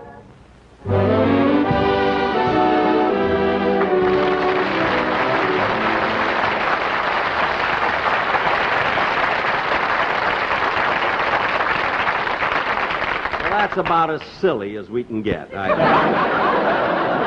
Ladies and gentlemen, I'd like to announce, last summer I went to Europe and I filmed 4 television shows. And 2 weeks from tonight, we're going to show the first film that we made in London, not only in the studio, but we took exterior shots in the Tower of London, Trafalgar Square, and it'll be very, very interesting, and I hope you'll enjoy it. Of course, when I went, I love Europe, you see. When I went over there, London, everybody knows me there, too. And I was so worried that they'd ask me about, to sign autographs and everything. I went there sort of incognito. I had on a beard and dark glasses and my coat collar turned up, but what good did it do? One tip and they recognized me. But I do hope you enjoyed our play today. We've always had so much fun with the Beverly Hills and the Beverly Hills Police. But I do want to say that we all did it just in fun, and I know the Beverly Hills Police didn't mind because they're very, very dear friends of mine, particularly Chief Anderson. And I know they took it in the spirit that it was meant. You know what I mean? So next Sunday, be sure and watch Ann Southern, and I'll be back 2 weeks from today. Don't be too sure.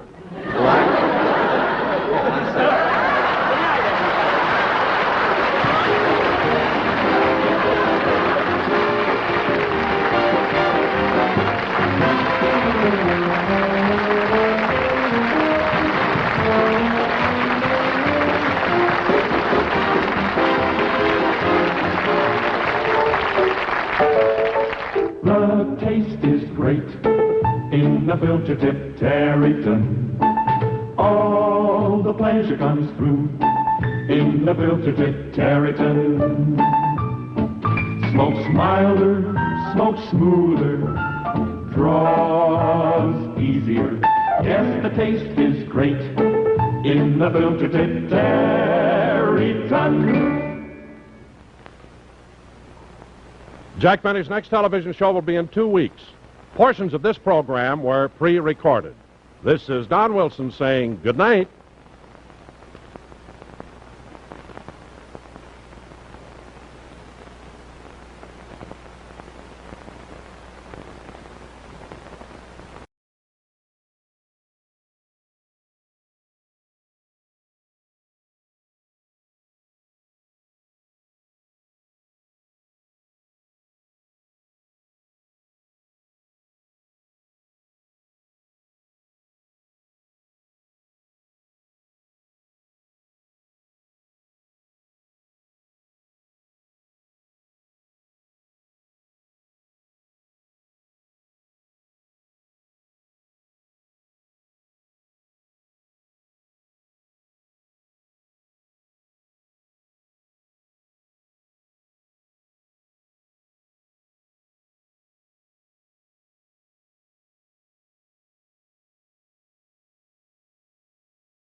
The Jack Benny Program.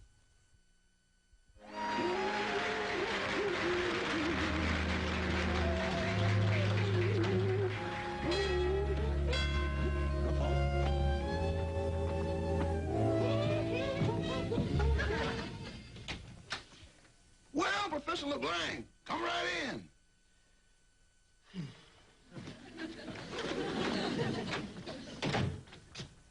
Mr. Billy, your violin teacher's here. Just follow me.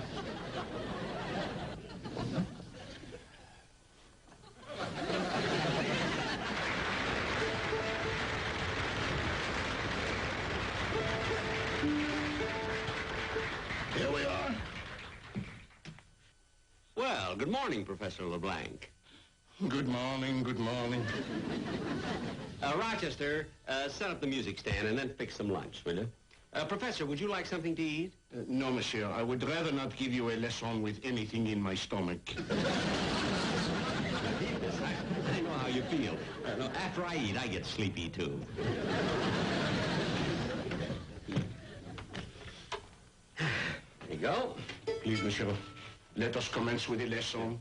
Oh, Professor, there's something I wanted to ask you. Do you really think that you can make a great violinist out of me? Well, I can do something, but it will take time. How old are you? Why? How much time have we got left?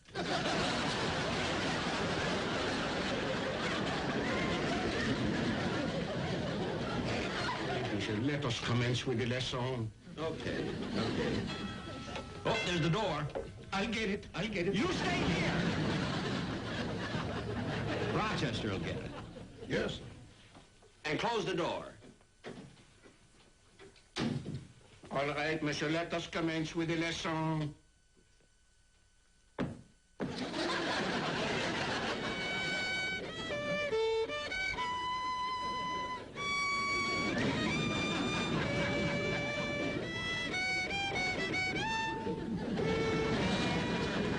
Hello, Rochester. Hello, Miss Livingston. Mr. Benny in?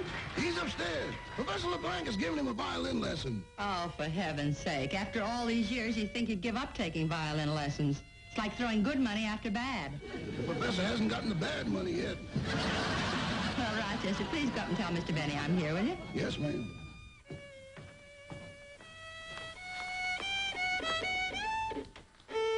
Wait!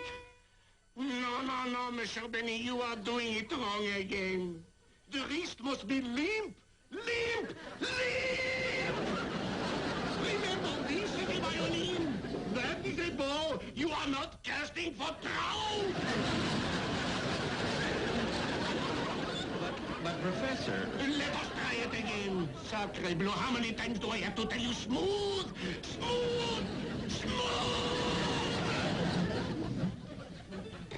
Yes, sir.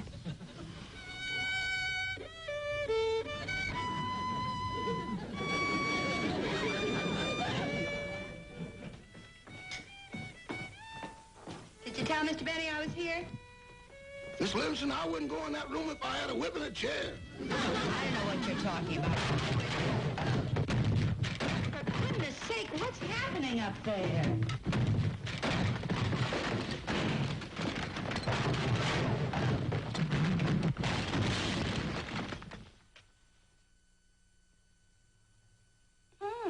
It's quiet now.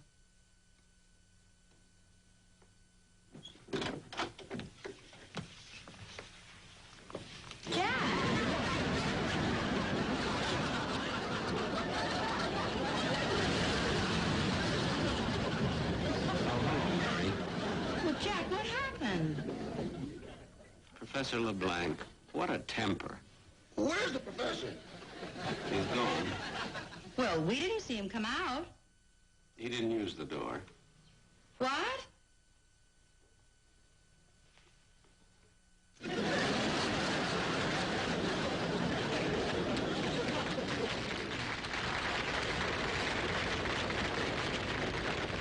Jack, this is the second floor. The professor could have sprained his ankle. Mary, after a man cuts his wrist, what's an ankle?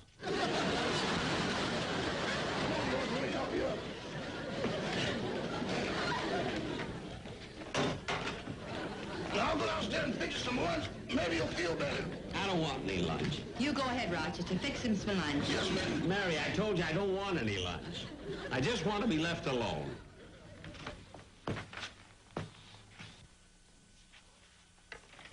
Oh, calm yourself, Jack. You're all upset. Well, of course I'm upset. Why wouldn't I be? All my life I've dreamed of being a great violinist. I'm a nothing. No technique, no tone, no talent. And you... Well, don't argue with me. I'm on your side. Don't be funny.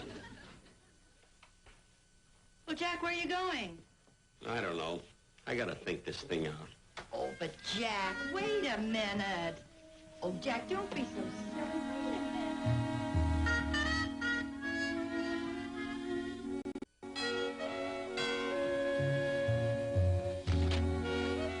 Hello, Rochester. Hello, Miss Livingston. Come on in. Mr. Benny feeling any better today? No, it's the same thing. Every morning he gets up, won't eat his breakfast, then leaves the house. He goes out to the park, sits on the bench all day brooding. That's where he is now. Well, that's good. It'll give us a chance to do that idea you thought about. And you know, Rochester, we've got to convince Mr. Benny that he's a great violinist. Well, I've got the recording machine. Did you get someone to cooperate? I got just the man, Mr. Isaac Stern. You know, he's one of the world's greatest violinists and a very good friend of Mr. Benny's, and I'm sure he'll help us out. I called him, so he should be here any minute. Good, then I'll set up the recording machine. I hope everything works. You know, Mr. Benny isn't even tending to business. His producer sent this play over, and he won't even look at it. Uh-oh. Oh, never mind, I'll get it. Hope it isn't Mr. Benny. It'll ruin everything. Hello, Mr. Stern. Come on in. How are you?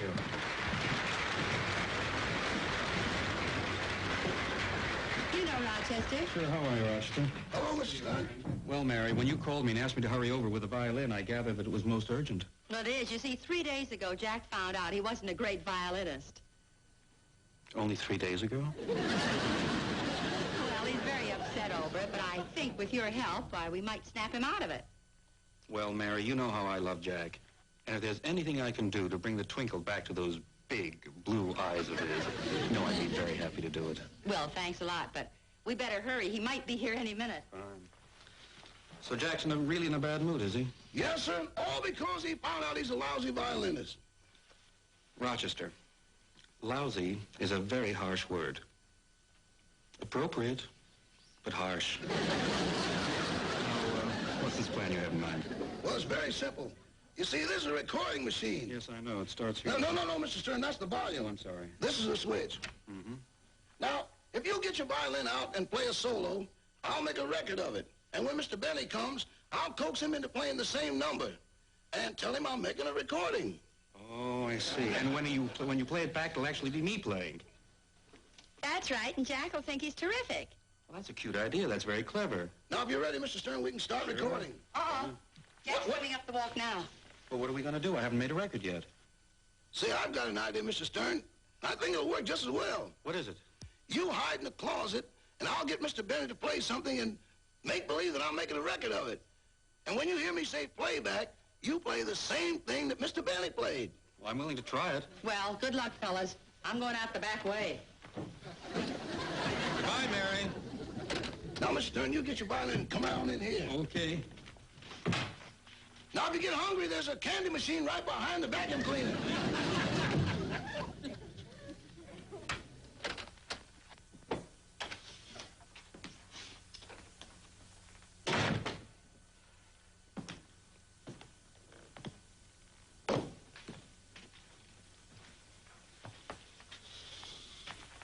Hello, Rochester. Oh, hello, boss. How do you feel? How do you expect me to feel? A man spends his whole life dreaming and planning and hoping that someday he'll become a great musician. And then everything smashes in front of him. Boss, you can't go on like this. Look, I can go. Hey, what's this? Oh, this is a recording machine.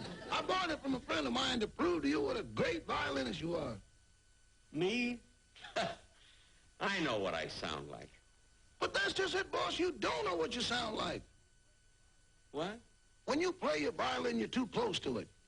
You're concentrating on your fingering and your bowing. You're too occupied to hear the beautiful music that comes out. Really? Get your violin and play something. This machine will make a record of it, and you'll be able to hear for yourself how beautiful it sounds. Oh, I don't know. No, let me get your violin for you. It's just lying here gathering dust. No, come on, play something. Come on. Well, oh, this is silly. No, come on, play something. Now, here's the microphone. See? And then you just... No, boss. It'll pick up better if you stand facing this way. You see? Right about here. That's it.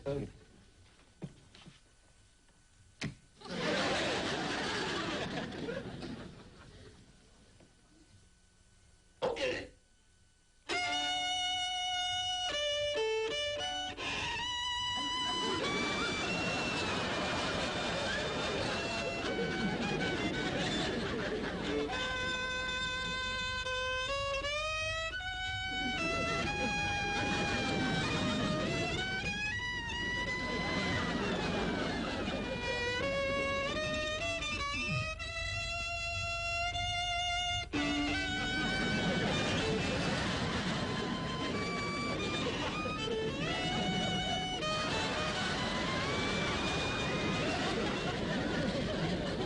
Oh, this is awful. No, it isn't, boss. See, I told you were too close to it. Now, you just sit down and listen to it. Oh, this is ridiculous. No, just close your eyes. Look, turn around this way. And relax. And listen to the playback.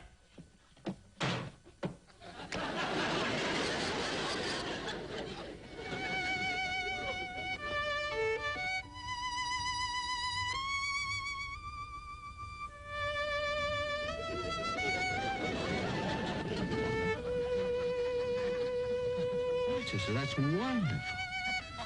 I can't believe it's me. Beautiful, isn't it?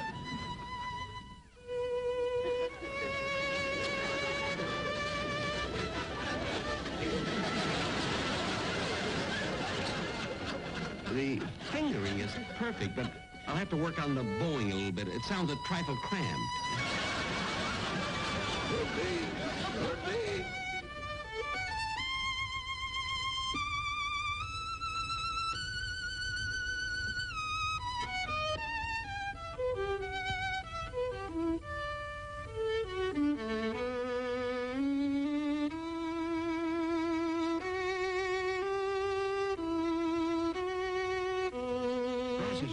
That last passage. What tone, what resonance. Did you really like it? Boss, I can honestly say that was the work of a great violinist. Would you like me to fix you something to eat? No, I'm too excited to eat. This is the most wonderful thing that ever happened to me. Why, it brought back my confidence. Rochester, I never realized I was that great. But you are, boss, you are. Now, let's put the violin away. No, I got more important things to do. I'm going over to the recording company and make some records. Oh, but boss. You realize, Rochester, what a record by me would mean? Why, it would sell over 1 million. I get 3 cents a copy. I'd make a fortune. But, boss. I'll see you later. Oh. What's the matter? Well, on the way to the recording studio, I have to pass my producer's office. And as far as I'm concerned, he can have his playback.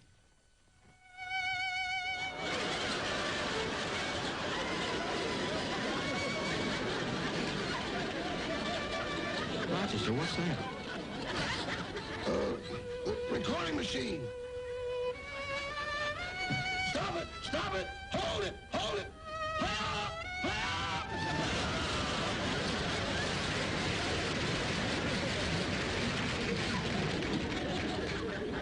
How can a machine start by itself?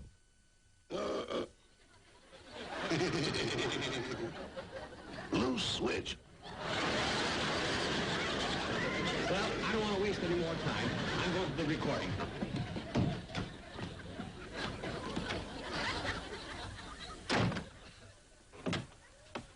Well, thank heavens that's over. You really gone? Yeah, Mr. Stern, but I think we overdid it. Why? He's on his way to a recording studio to make records. Oh, no.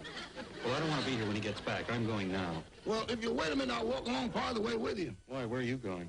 To an unemployment office. I might as well get friendly with him now.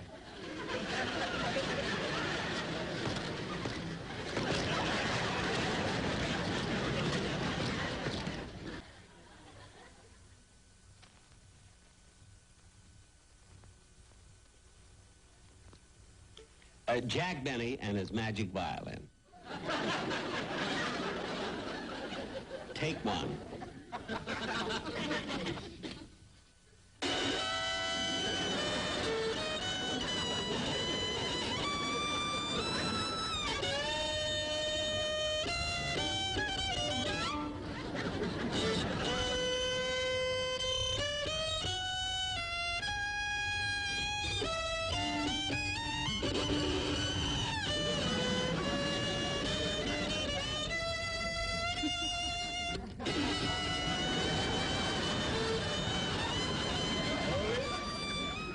Hold it. Hold it.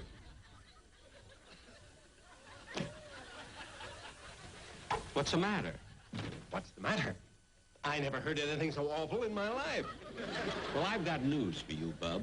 I mean, you've been concentrating so much on my fingering and bowing that you couldn't hear what was coming out. Now, wait till you hear the playback. What? Playback. Jack Benny and his magic violin. Take one.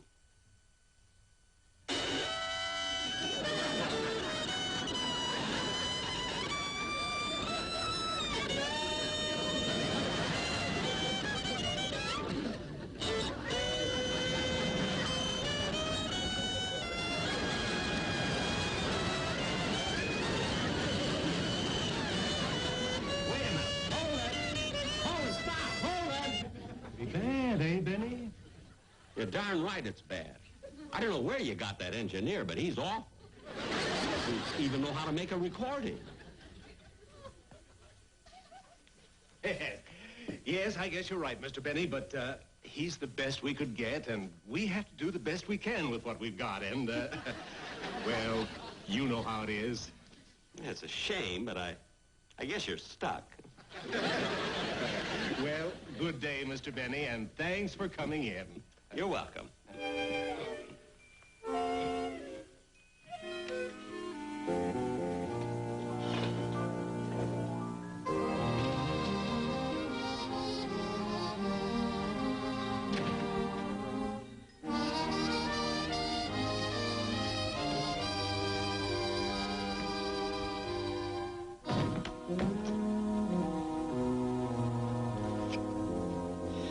Can't understand it.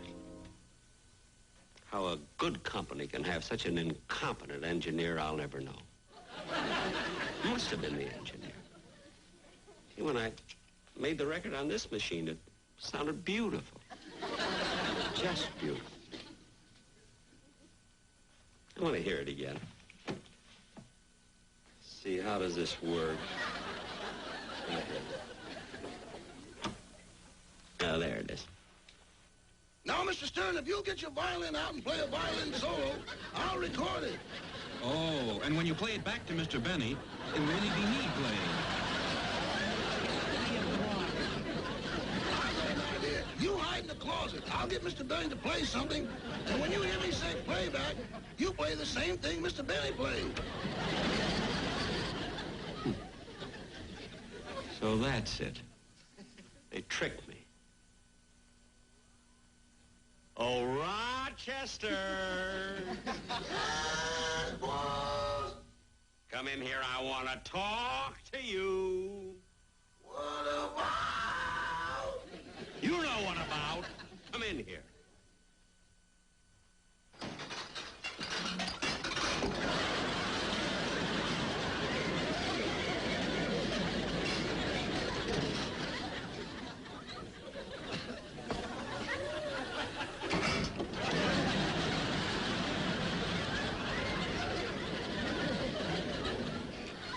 Take off that silly thing and fix me some dinner.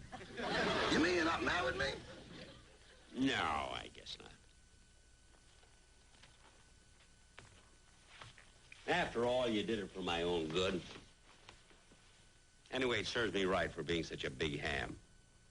If I hadn't gone to that recording studio, I'd have kept on thinking that I was a great violinist. But you are a great violinist. Oh, shut up.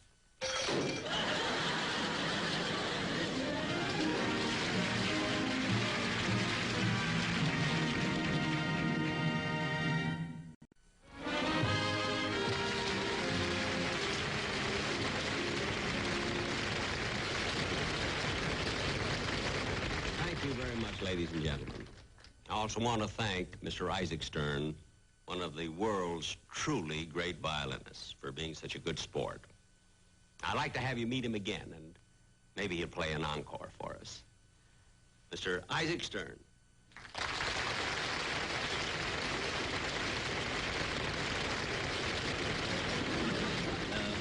Isaac, I do want to thank you very, very much for being on my show. It was my pleasure, Jack. And you know, now I have the distinction of being the only violinist who's played in the Hollywood Bowl, the Philharmonic Auditorium, Carnegie Hall, and Jack Benny's closet. Yes. Now, Isaac, I'm sure that all of us would like to hear... Oh, do you mind if I look at your violin just a moment? Not at all, Jack. Just be careful, will you? Yes, I will. Beautiful tone. Oh, it's a wonderful instrument. Great help to me. It's cheap, though, isn't it? Cheap? Inside here, it says 1737. That's the year. Now, Isaac, I am sure that all of us now would like to hear you play a number without interruption. And I'll stand over there and listen. Fine.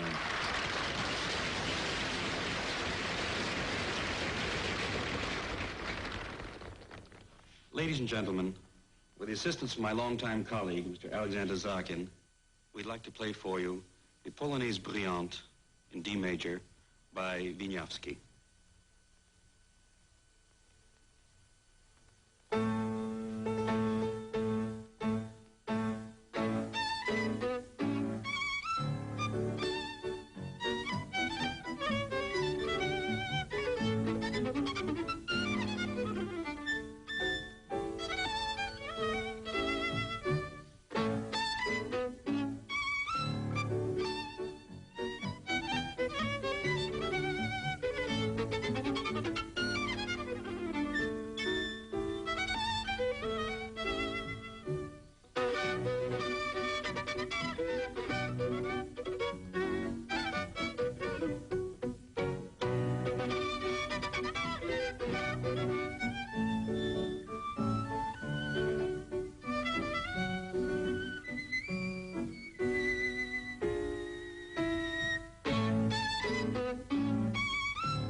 It was wonderful. Thank you, Jack. Pleasure.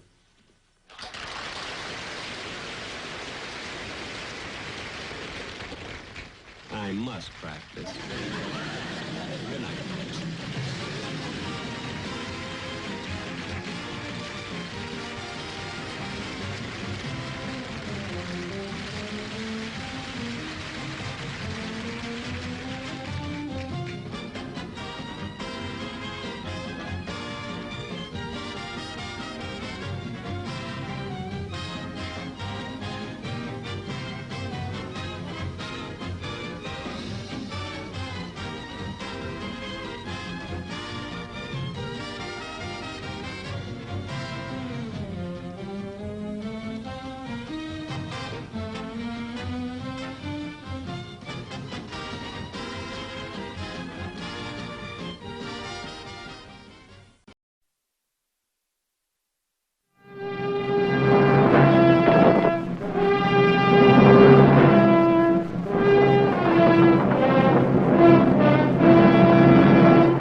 first time, the saga of the mighty Viking hordes who swept across the world, breaking every commandment of heaven and earth as they put an age to the torch.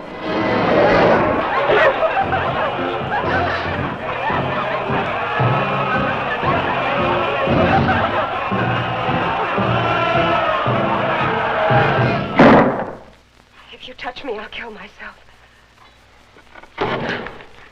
There's a sword to do it with. Because I'm going to touch you. Come on! Kick! Bite! Scratch! Fight me. I will not lift one finger to resist you.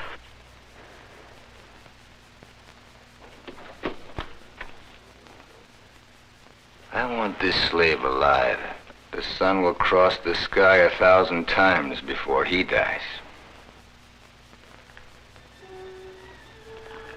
You wish 1,000 times that you were dead.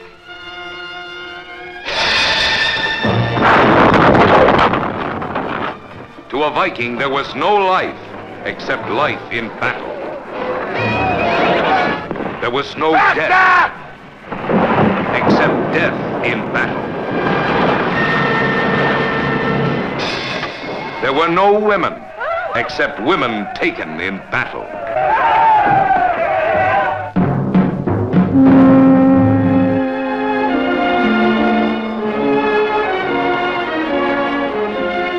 Let's not question flesh for wanting to remain flesh.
Well, Reddick plans to invade the Earth with his army from the moon.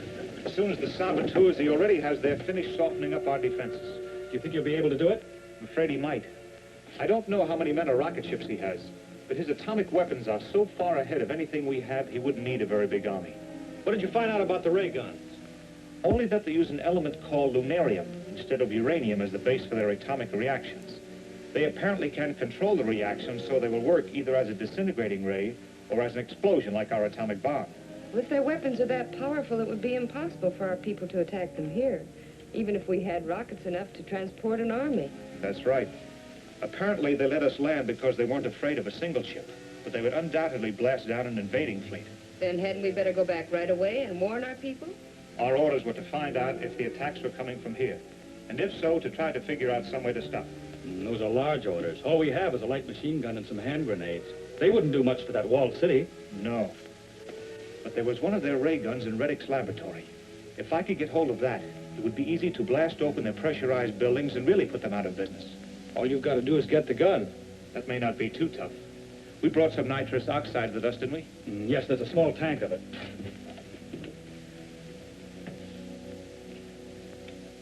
I'll find the air intake that leads to Reddick's laboratory and turn the gas into it. That ought to put them to sleep long enough to let me get away with the ray gun. If it's like the gun you found on Earth, it'll be too heavy to carry, let alone fly with. That's right. But the tripod isn't important. I'll dismantle the gun from the tripod. I think I can handle a gun all right.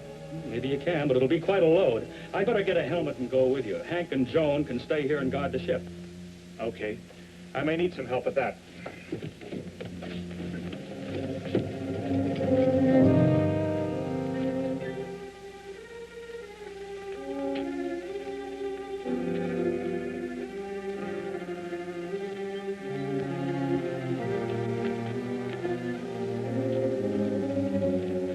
Come any closer. I'll fly on in and get the gun. I'll manage to lug it back this far myself. With the whole town chasing you? I don't think they can get around outside very well, but we'll find out.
Something's wrong with the ventilating system. Get the oxygen.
gun. Send a car out to search for him.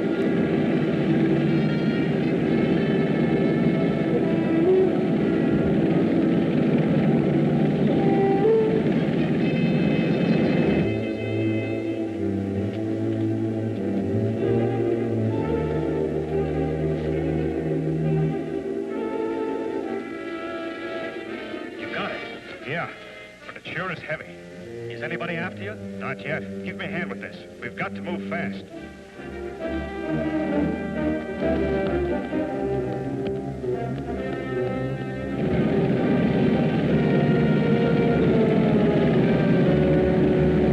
He must have come this way. He couldn't have got by the guards at the Canyon Bridge. No, and he won't move very fast carrying that gun.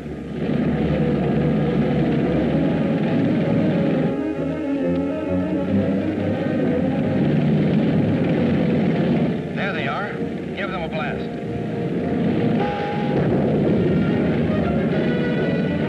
What do we do now? Let's try to keep going. Maybe we can dodge around those rocks and lose them.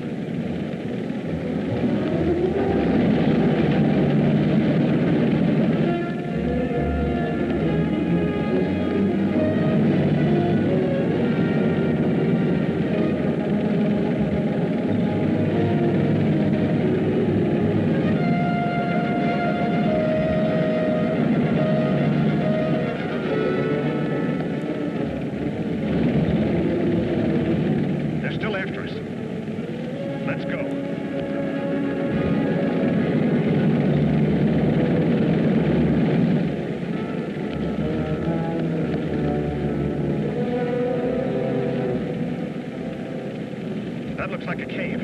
Let's get in there.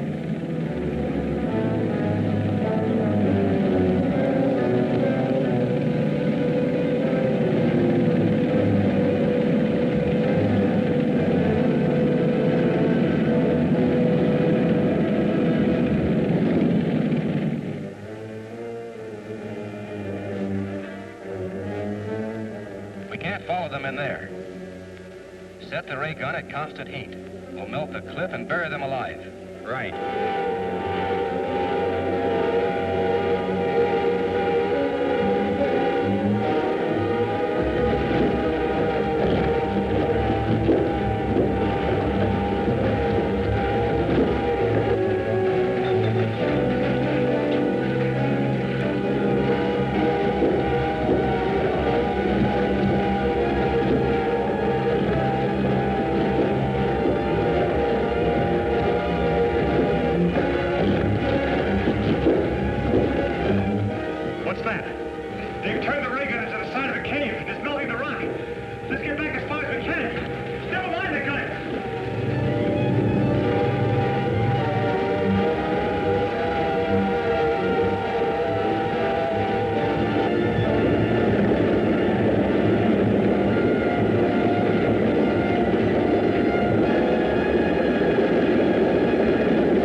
one that found me. Yes, ma'am. Will you save my baby? Yes, ma'am. I'll save him. And I will help. Me too, ma'am. I want you, all of you, to be my baby's godfathers. And that is how 3 lawless men with a price on their heads fell victim to destiny and became 3 godfathers. Their story is a legend of the Southwest, filmed by John Ford, 5-time Academy Award winner. Their story becomes the most unusual Western ever made.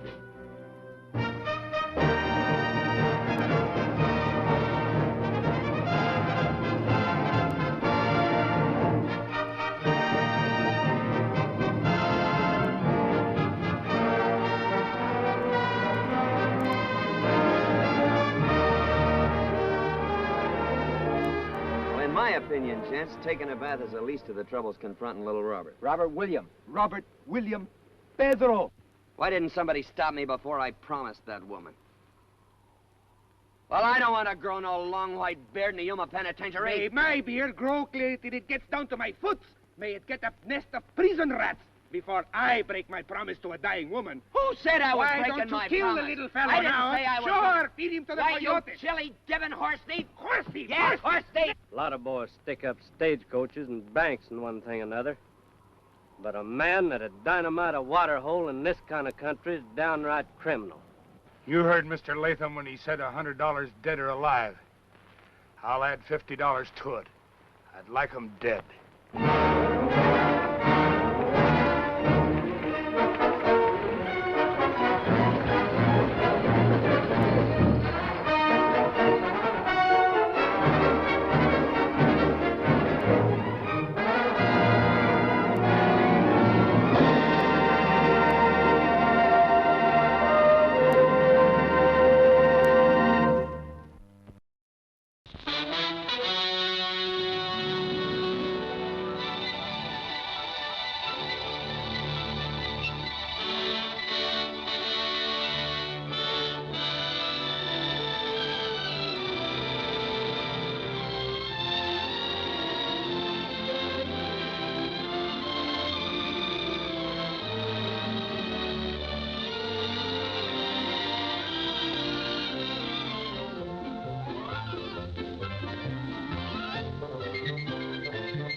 Thank you, Your Majesty. Marriage contract.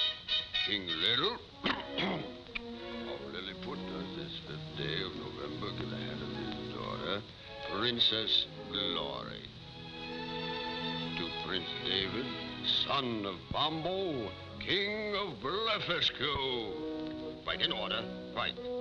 King Bombo.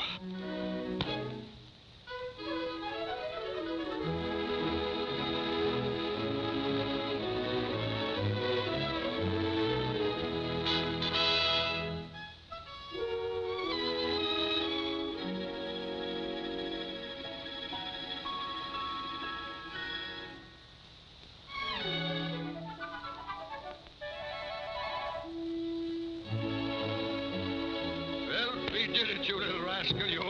We did it. Yes, we certainly did, didn't we? Just a couple of old Dan Cupids, I think.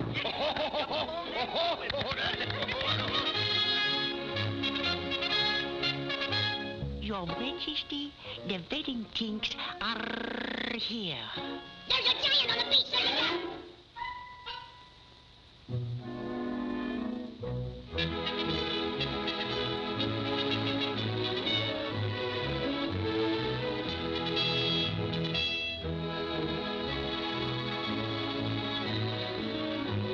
Let it go! Let it go! There's a giant on the beach! There's a giant!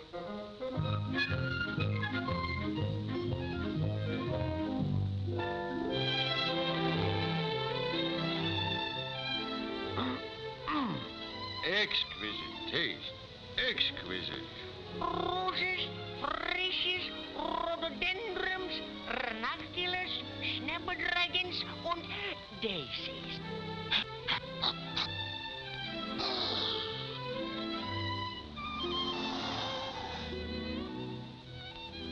Pretty posies, aren't they?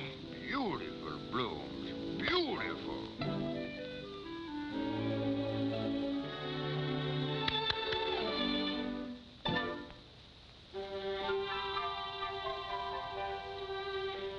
Oh. May I? Oh, please do.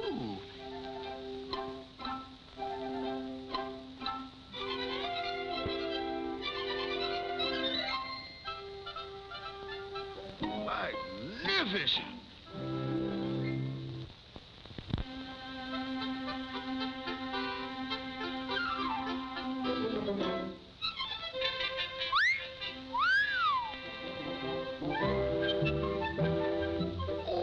Oh, a masterpiece.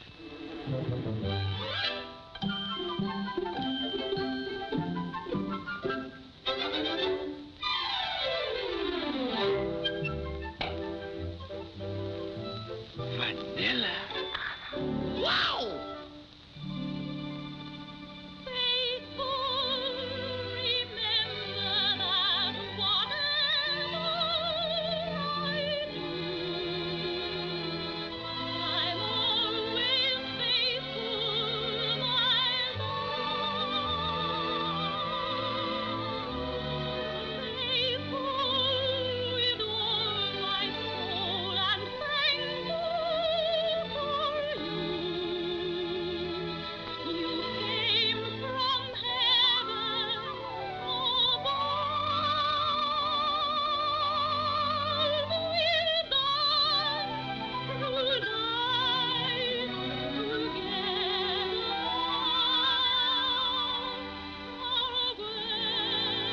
My only little daughter. I dread losing her. Oh, buck up there, old boy. You're not losing a daughter. You're gaining a son. My son, David.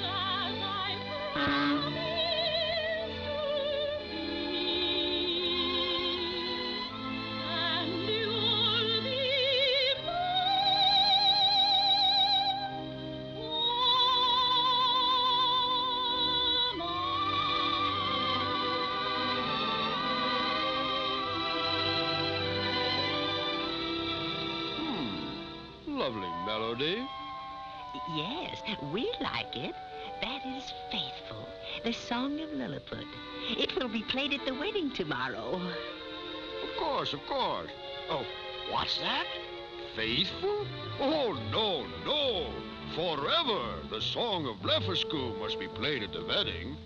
But, Bombo, Faithful is always played at our weddings. It's tradition, sir.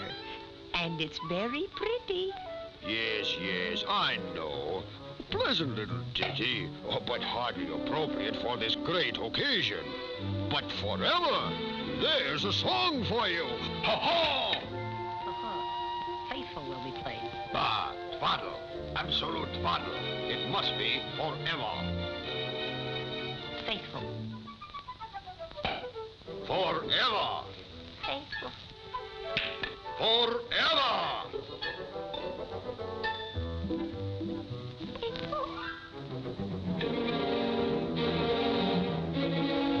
It will be forever, or there will be no wedding.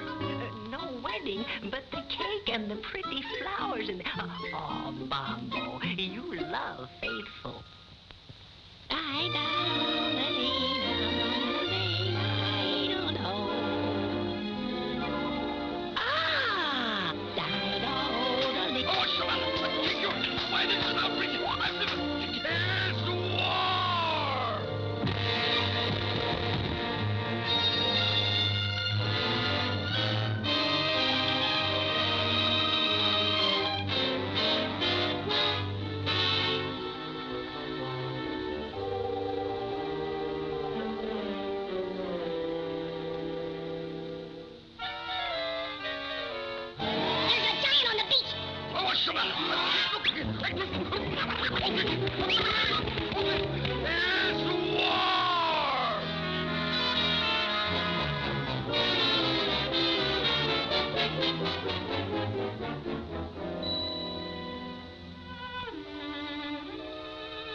Oh, it's me. Oh, it's me. I found the mountain, Your Majesty. I found it. It was a man mountain. War isn't nice. It was this big. No, it was this big. People are hurt in wars. He's as big as... Wait, Your Majesty. Bombo can't frighten me. No, sir. Speak up. Don't stand there like a nincompoop. I'm trying to tell you that there's a giant. When I get my dandruff up, look out. But Glory, poor little Glory.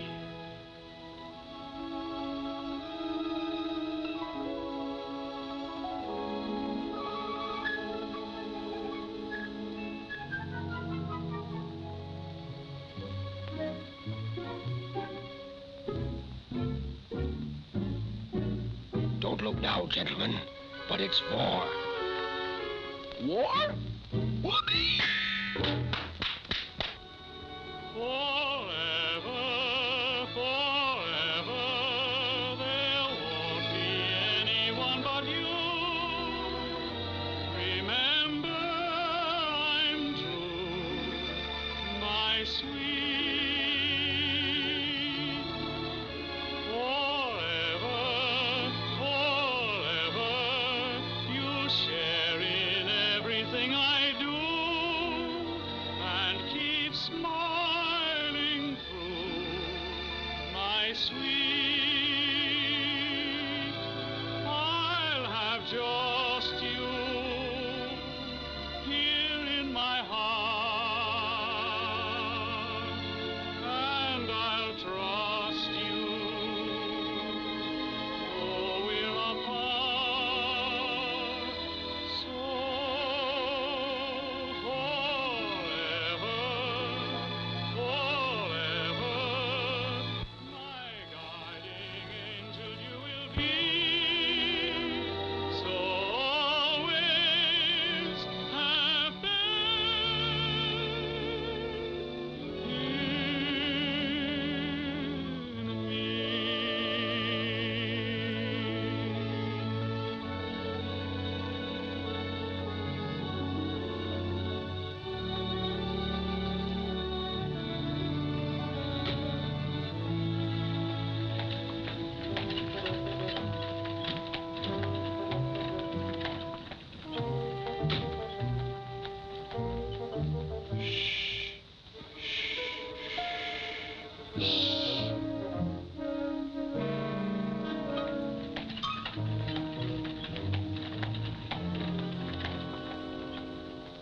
war.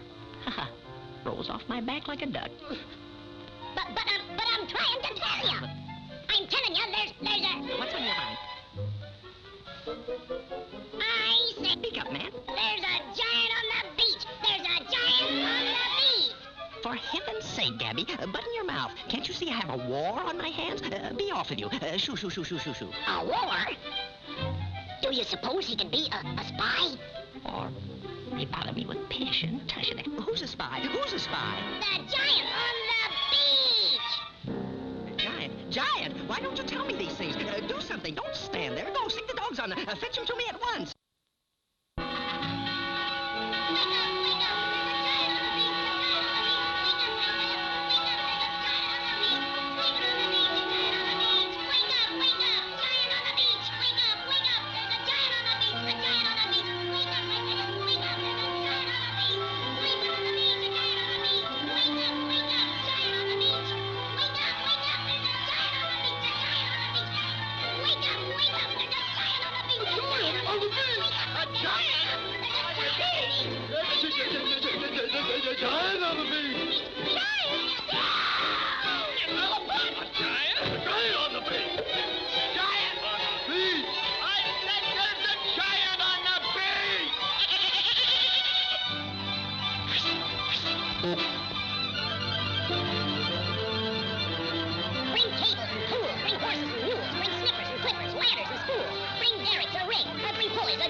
Quiet. We're almost there.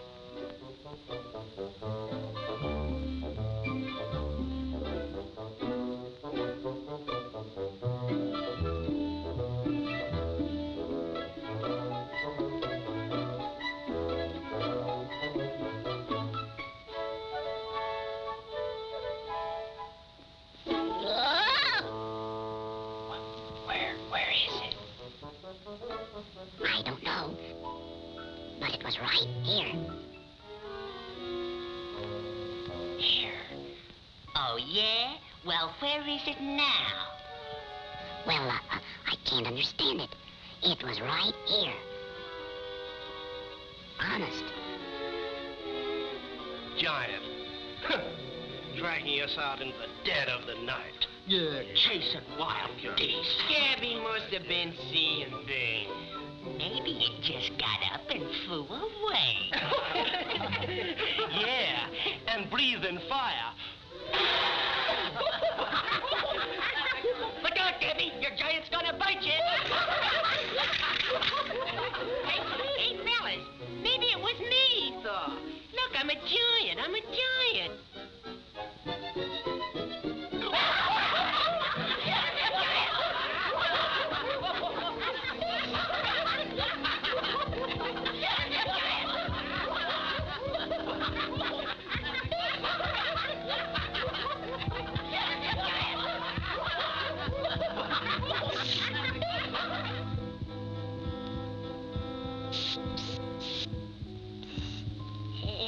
Listen.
the beach, and well, there he is.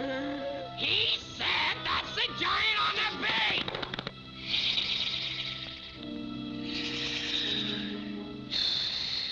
There isn't a moment to waste. Every last man must do all that he can, work with the greatest of haste. So bind up its hands, its arms, its chest, its neck, its feet, and I'll do the rest. Let's go!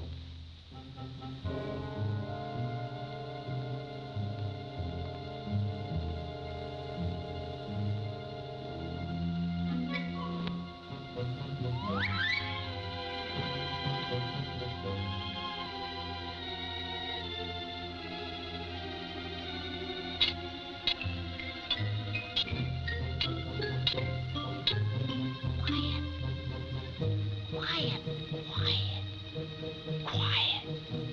Hey?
Careful.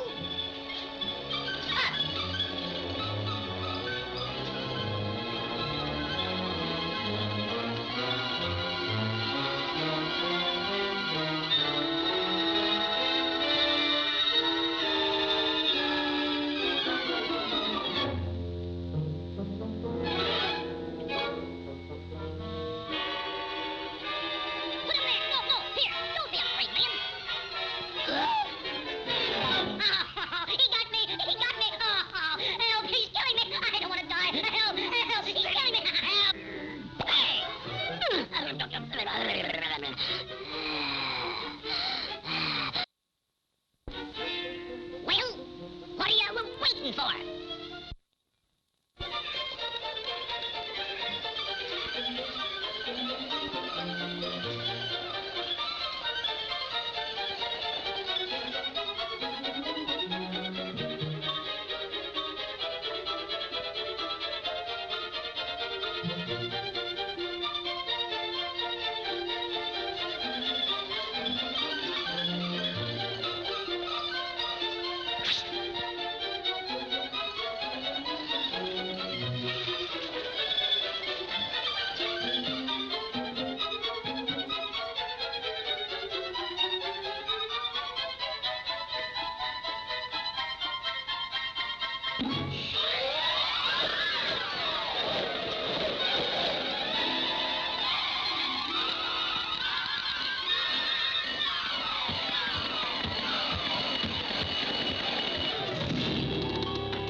got things and stuff like that there.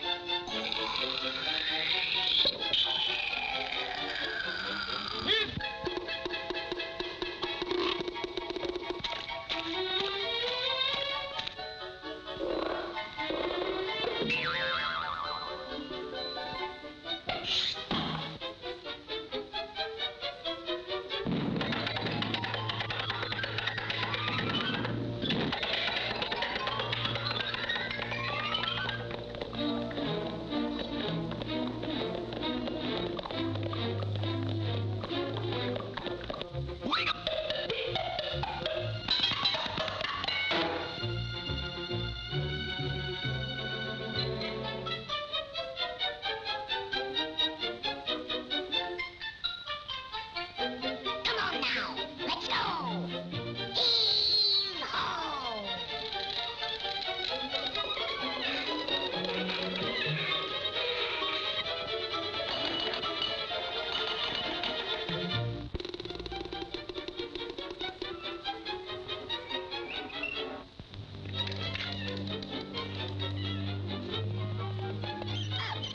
Up, men, up, up.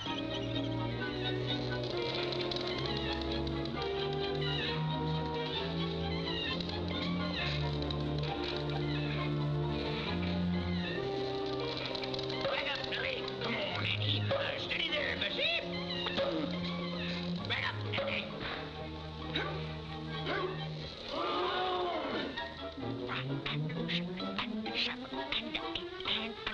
And oh.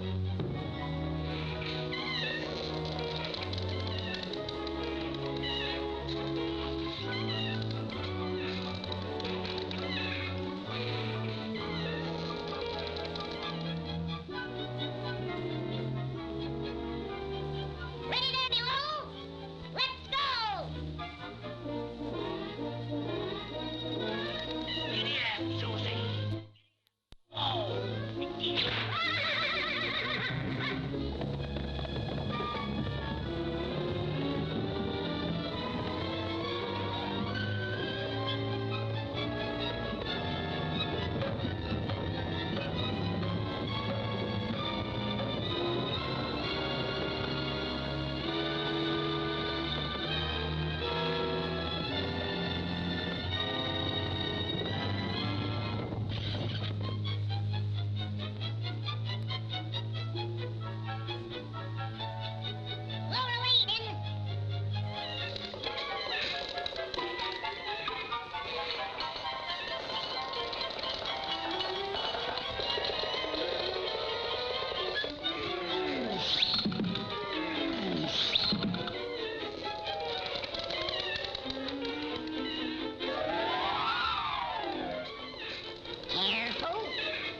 Faithful has always played at our weddings.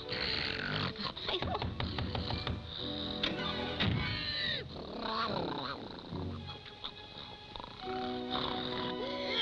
Faithful.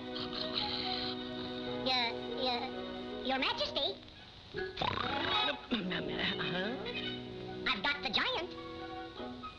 The giant? Oh, yes, the giant. Well, bring him in. Bring him in. Okay. Your Majesty, I don't think he'd fit in here. Oh, you don't, huh? So it's not good enough for him, Well, where is he? Out there, Your Majesty.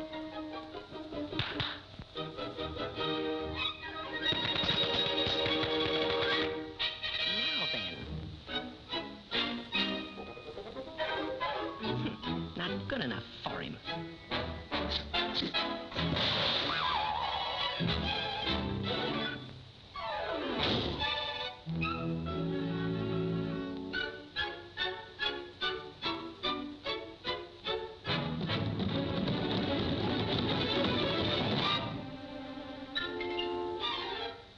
Well, where is he? From here on.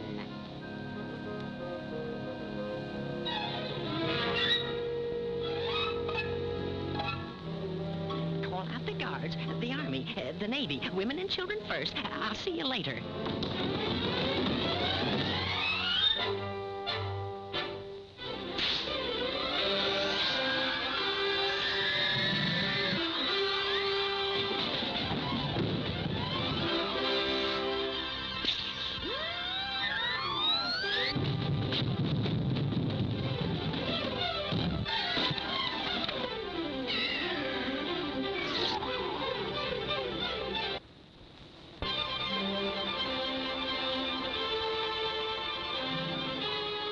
Search him, then. He may be armed.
What have we got here? Help! Don't eat me! Don't eat me! Help! I won't taste good. I'll give you indigestion.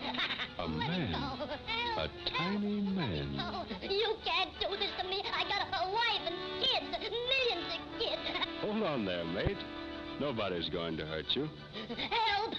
Put me down! Help! Help! Drop that! Drop that! Well, another one. Who are you? Who, me? What? I'm king around here. Guards! Guards! To the turrets! Archers! Surround the giant! Surround the giant! Guards!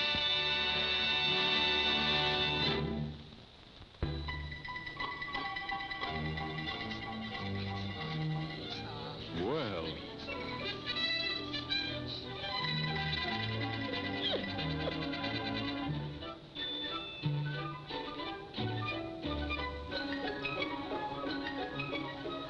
You'll pay for this. Ready! Aim, fire!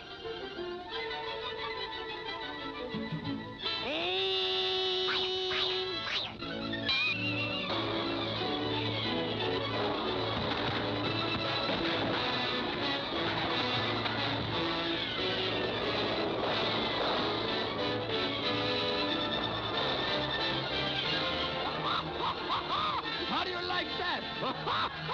Want some more? All right, let it go!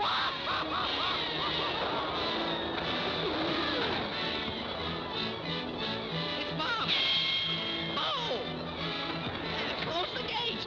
Man the battlements! Defend the city! We're attacked! We're attacked!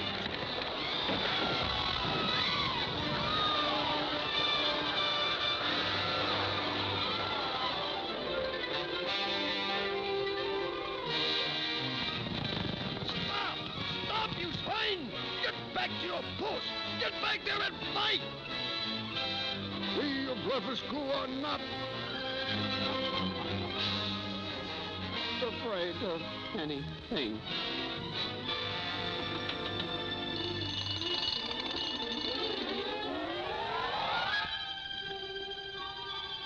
well, where's everyone gone? This is no way to treat a harmless visitor.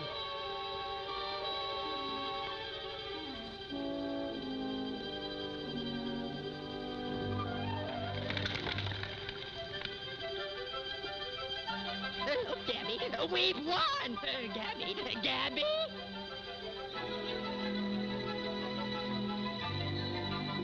See, Gabby, they've gone. Yes, sir, scared still.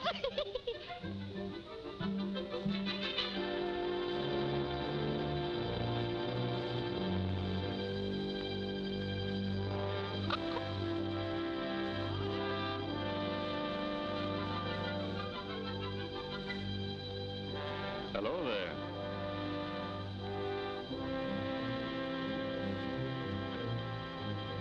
Come now, don't let my size frighten you.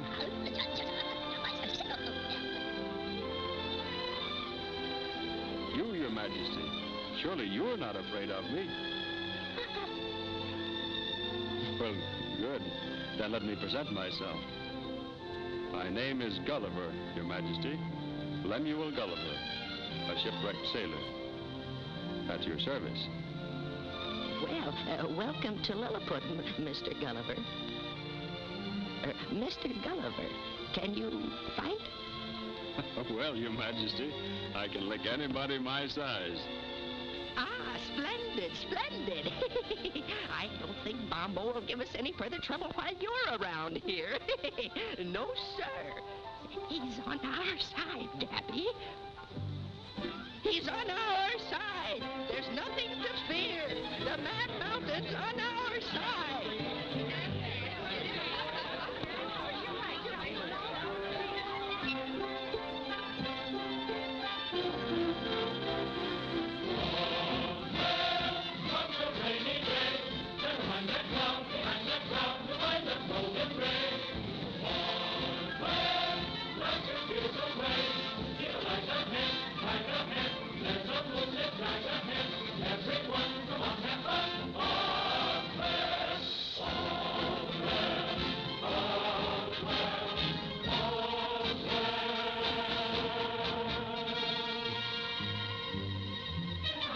Happy day, you and me, us and me, all the past has rolled away. It's a happy day, the sun shines bright, the world's all right, it's a happy day. It's a day. Toodaloo-lay, for you and me, for us and we, all across heaven.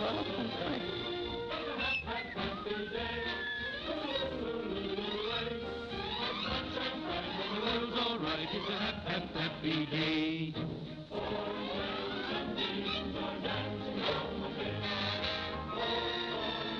Come on, where are those buttons? It's a happy day. You can't go wrong if you sing that song. It's a happy day.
Hey, look out! Grab it! Hold on! Snap it!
You understand that not until that giant is removed can our forces taste the sweet fruits of victory. Now then, it is up to you to carry this message to my spies in Lilliput.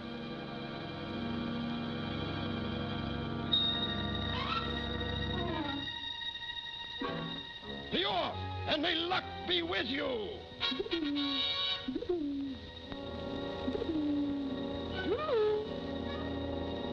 Get going!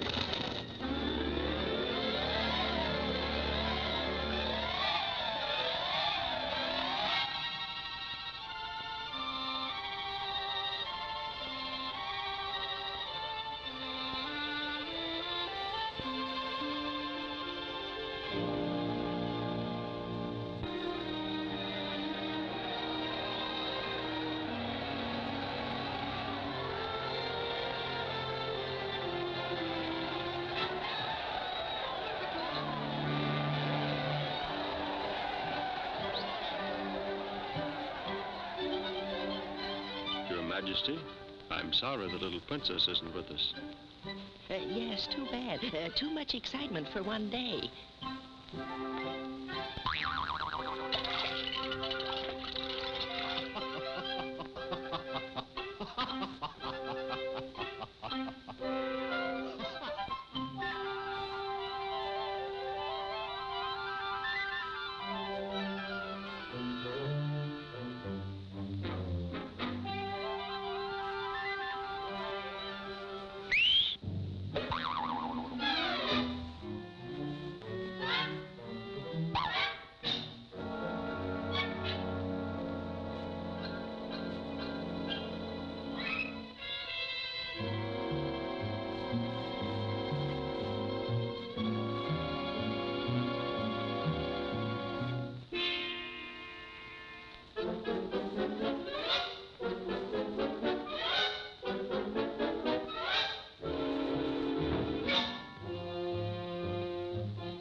in the moonlight. That's how I feel when I'm with you. There are 9 owls in the daylight. Silly idea, night owls in the daylight. My heart is saying, Who is the one for us? You! It's what you've done for us. there are Say I get you. That's how I feel when I'm with you.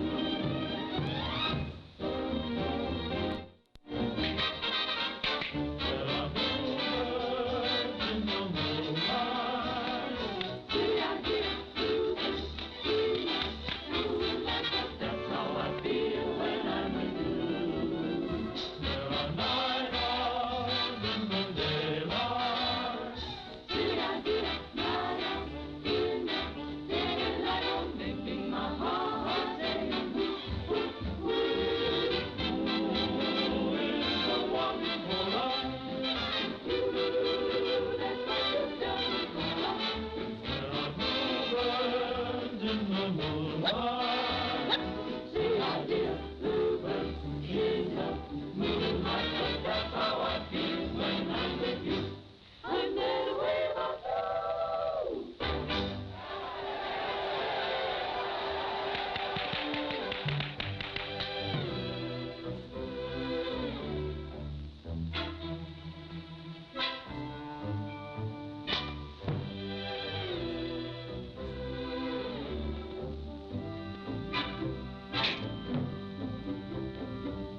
big as your shoe. My. Aye, aye. Lost her, though, in a furious gale. But I came home on the back of a whale. But tell me how you caught the whale. Simply grabbed a hold of his tail. My. I climbed a mountain peak so high, I bumped my head against the sky. And there I was. Where was I? On the island of Alibi. Aye. My. Aye. But now my life is very dull. They ought to make me an admiral. Now that's the job that I'd enjoy. I must be going. Ahoy, ahoy. My.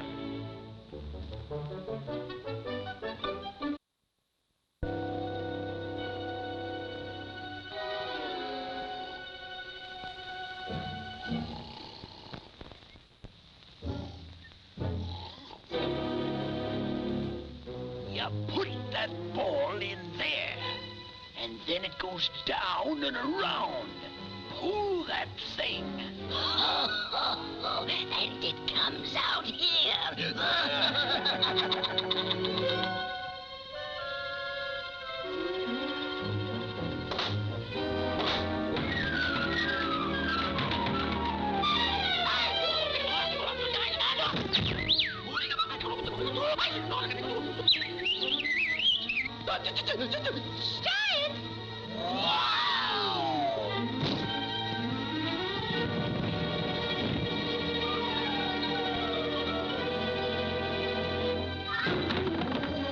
The light! Douse the light!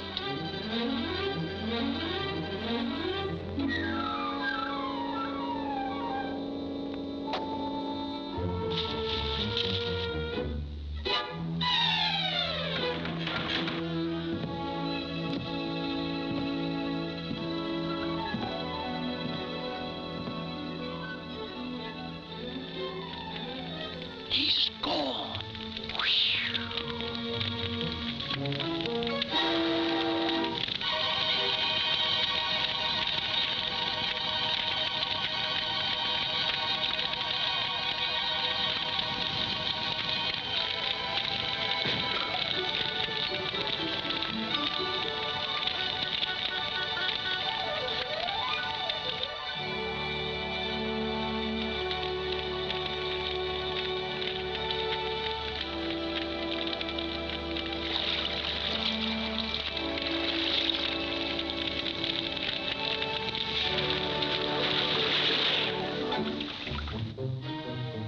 Hello? Anybody in there? Nobody here but just us chickens. My.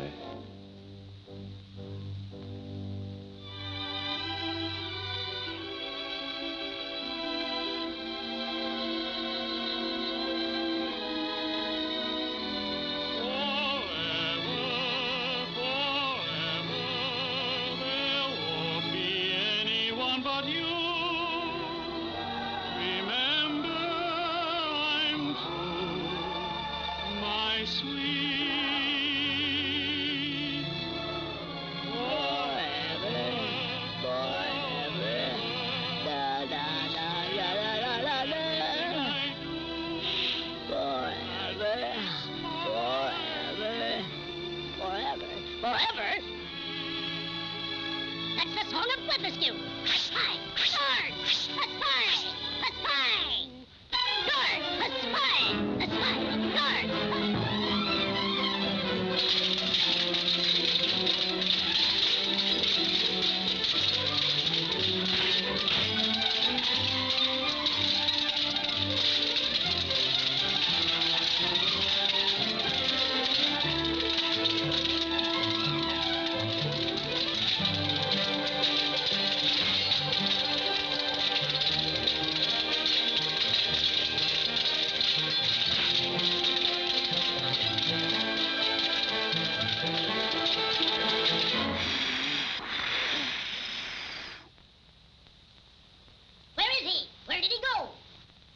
concealing a spy. And in a time of war, too. That makes it worse. Carry on the search, men. Mind you, your father will hear of this.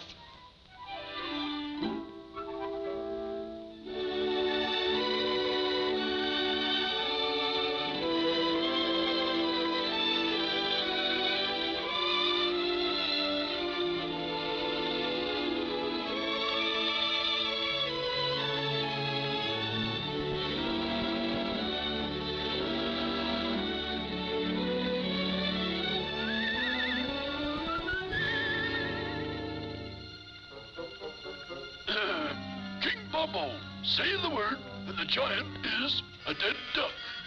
Is a dead duck. P.S. What'll we do with the body?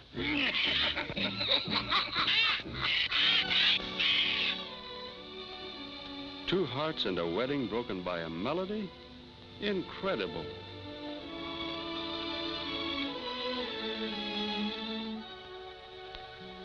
Wait a minute. I have an idea that might turn this malice to a melody.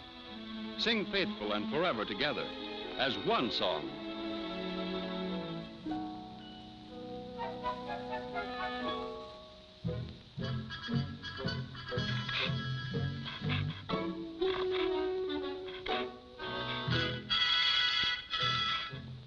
The giant will be a dead duck.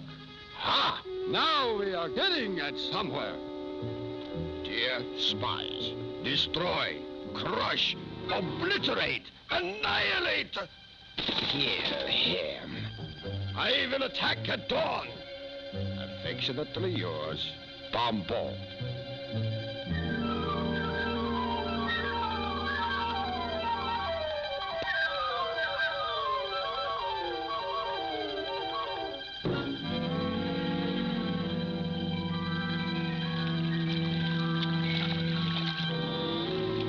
What you got there?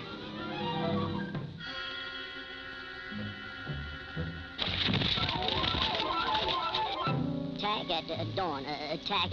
Bombo's attack. Guards! Guards! Guards! Bombo's attacking! Bombo's attacking! Bombo's attacking! It's war! Bombo's attacking! To arms! It's war! The enemy attacks! To the beach! To the beach! Bomb attacking! What? Bombo attacking! War! It's war! To the beach! To the beach! The enemy attacks!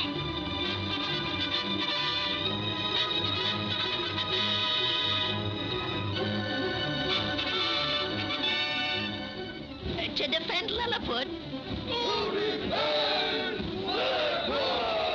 Yes, forward march.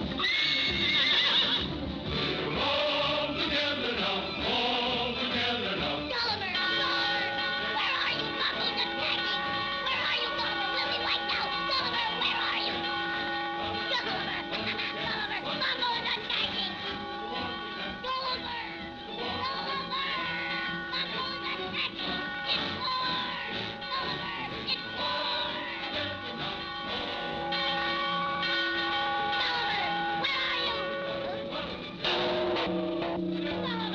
Gulliver! It's war! Gulliver! Bombo's attacking! Bombo's attacking! It's war! Let me down! Well, where you been, you lazy, long-legged, overgrown lummox? Now, get down there to that beach and wipe out that Bombo and that bunch of Lepidurians and tear them to pieces. And don't leave a man alive to tell the tale. Forward march! Aye, Get aye, going. sir. My. Hey! Wait for me! Gulliver! Wait for me! Wait for me, Gulliver!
get done with it. Where'd you lose it? Lou's got it now. Gulliver! Gulliver! Wait for me!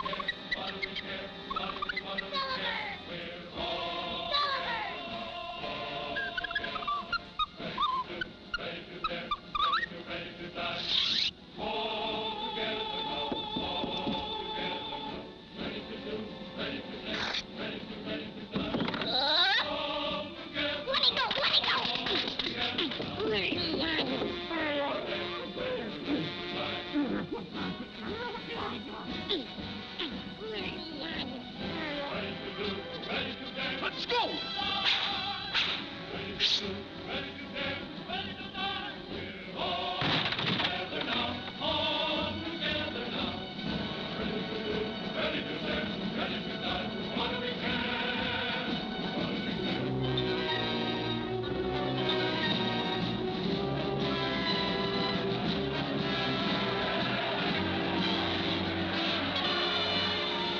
Hold on there.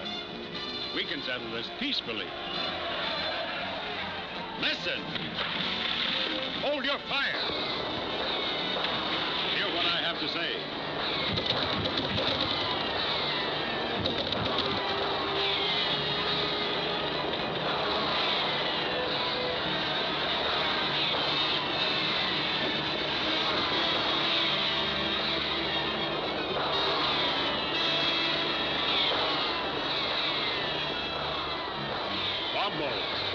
Order your men to lay down their arms. Must I make you listen?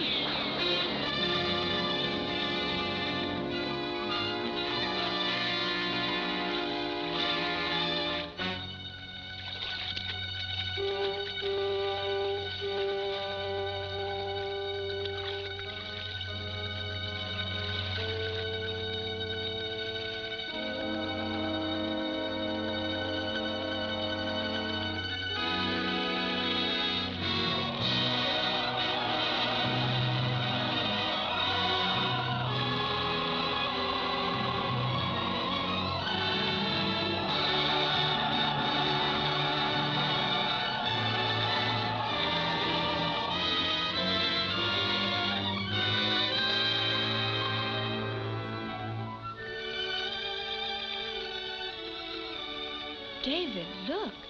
Gulliver's thunder machine.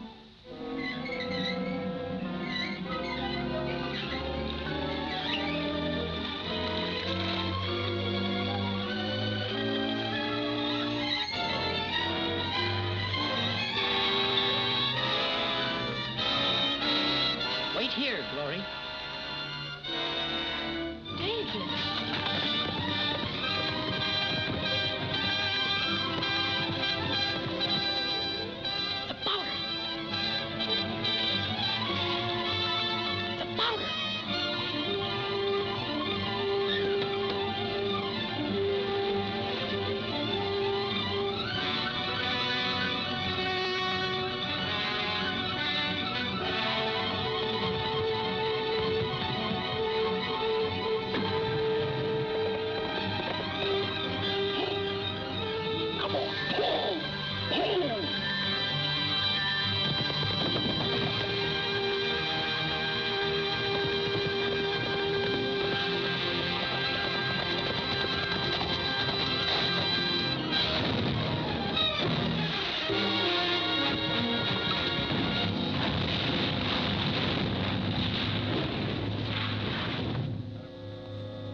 David.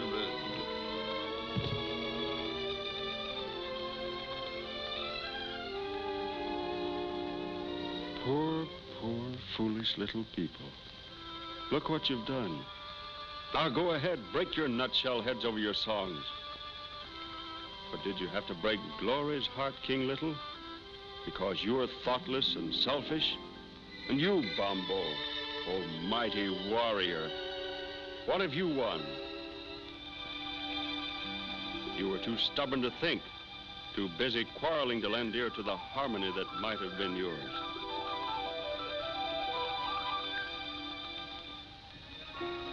Now, in your sorrow and despair, perhaps you'll listen to your songs as they might be sung.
Of the peoples of Blefusco and Lilliput, with eternal gratitude and love in our hearts, we christen thee Gulliver.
What are you doing here? I'm arranging with George to get a divorce. George is my lawyer. My personal lawyer and my business lawyer. Now, look here, George. If you help Susan divorce me, you'll lose my business and my business's business. That would do it. What? If you went crazy, Susan couldn't divorce you for 5 years at least. She couldn't? Why, even if you showed symptoms of insanity, would require a postponement of at least 30 days before they could find out if you were crazy or not.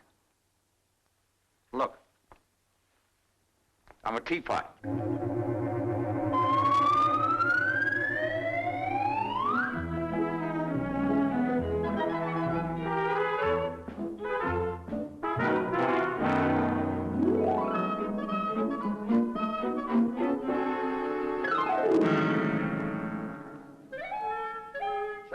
What's the matter? Is my face tickling your foot?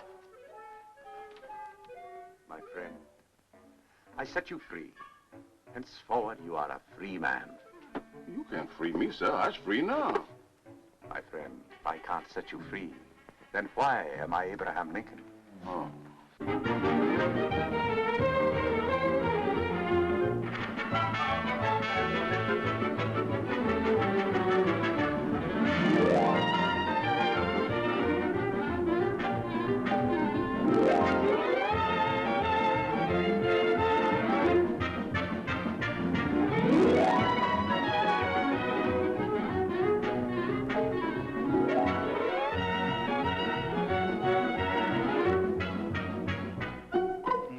husband is not sane. Doctor, all I'm saying is that I know Steve hates cold baths. If you put him in a cold bath for 20 minutes, you'll suddenly see how sane he can be. I'm very sorry, madam, but I assure you that medically speaking, your husband is as nutty as a fruitcake. Oh, darling, that makes my head feel so much better. Could I have another? No. Mrs. Ireland, I wish you would cooperate. We never frustrate our patients here. But I didn't frustrate him once. Why do I have to not frustrate him again? Oh, darling.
现在已经秋天了，怎么还这么热呢？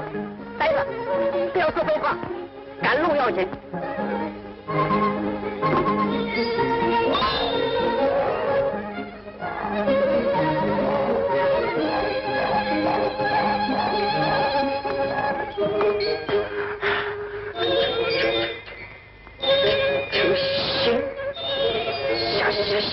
下日令，天时不正。悟空，这是到了什么地方？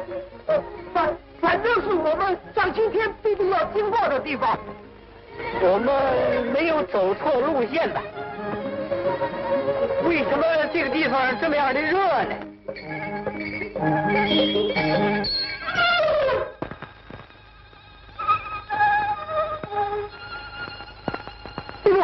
你看，前面那不是有一座房子了吗？我们大家进去休息一会儿，好吧？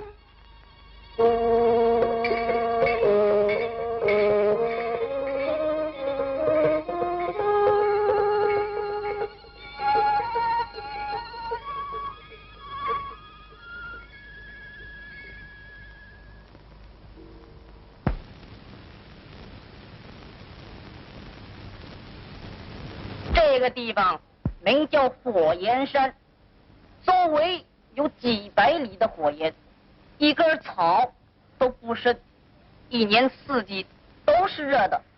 就是铜头铁背要经过那个山，也得融化成水。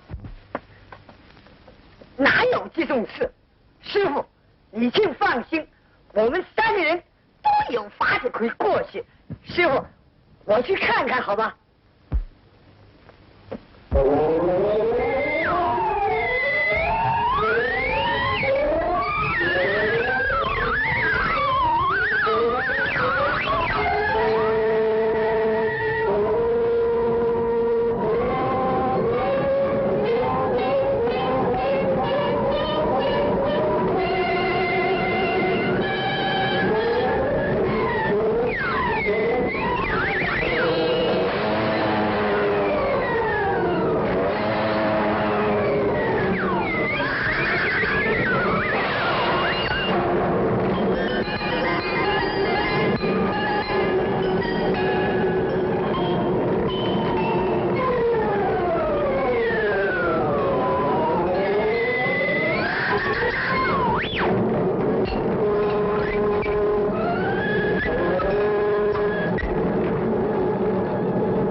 你去看了怎么样？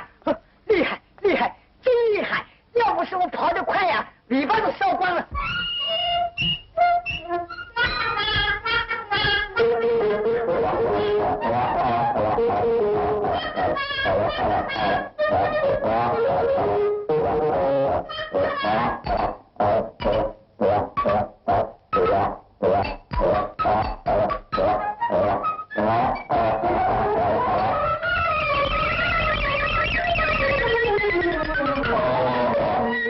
老施主，这里火这样大，这个五姑从哪儿来的？你看这有1000多里的路，有一位铁扇公主，她有一把芭蕉扇，一扇呢火就熄了，2扇呢风就来了，3扇呢就下雨了。我们就从这个时候播种收割。不过要请那位公主来，可不是一件容易的事。她住在什么地方？她住在翠云山芭蕉洞。是她一个人住在那儿吗？她有没有丈夫啊？她的丈夫是牛魔王。啊，原来是老刘。呆子，你既然认识他们，跟我一块去借扇子去。我知道老牛不住在那儿的。在他男人不在家的时候，我们去找他的女人。这有点不大方便吧？你们2个人去吧，我在这伺候。吴静，你也跟你2个师兄一同去吧。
都是从来没见过你，怎么会害你的儿子？我的孩子红孩儿不是你害死的吗？哎，令俺们以身正果，怎么说老身害他呢？少说废话，伸过头来，让我砍几剑，受得住我就把芭蕉扇借给你。真的吗？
到西天去，来到这儿做什么？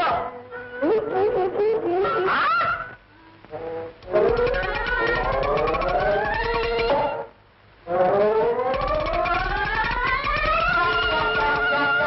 我把提算工一算到这儿来的。哦，大圣你来的巧极了，我有一样东西送给你。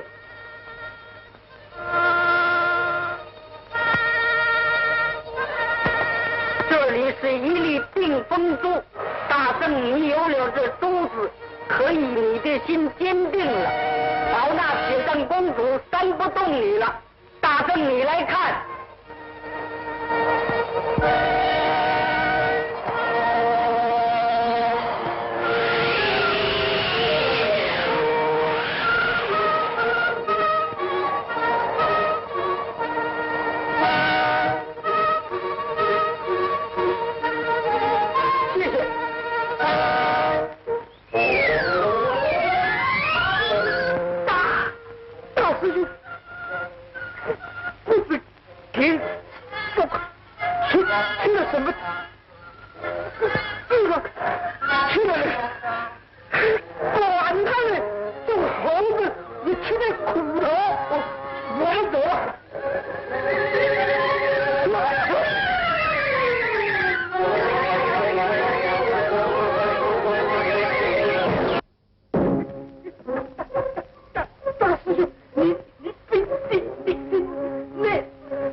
你再去一趟吧。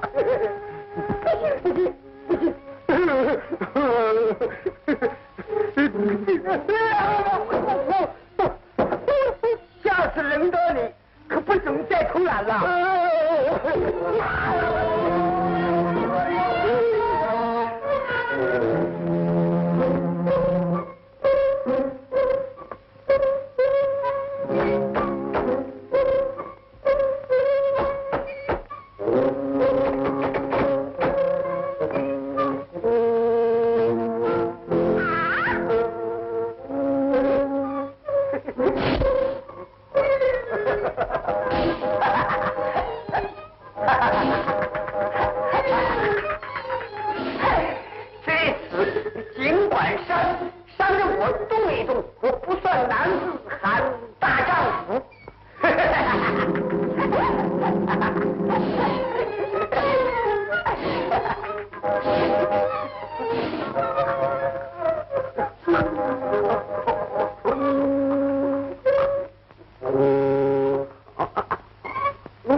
也会上他的当。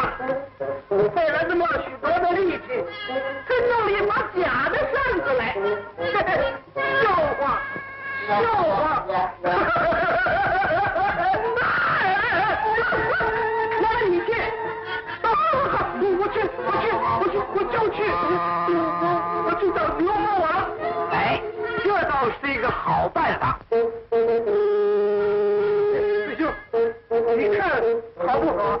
好，看你的了。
女菩萨，你真是天仙下凡！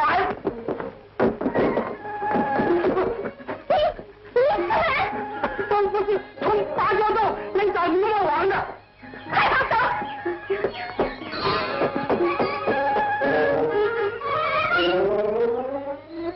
哎，女菩萨，你慢点走啊！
的欺负你呢？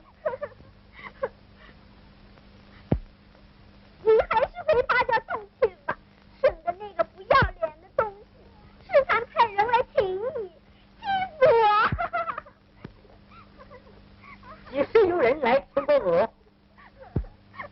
外边有一个粗脸的和尚来请你，差一点把我吓死了。啊？真有这等事吗？带我出去看看。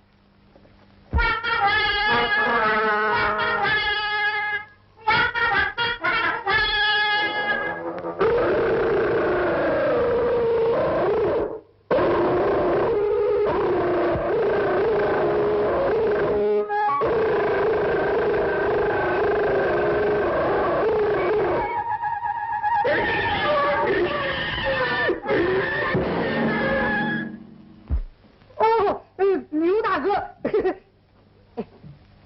这里头有个顶漂亮的小娘们。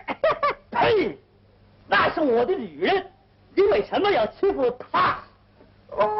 大哥，我不知那就是二嫂，请原谅。呵呵，不知的不减罪。好了，你走了。不，我还有事情，请大哥帮忙。小弟保唐僧取经，路过火焰山，请大哥同嫂嫂说一声，把这个芭蕉扇借来用一用。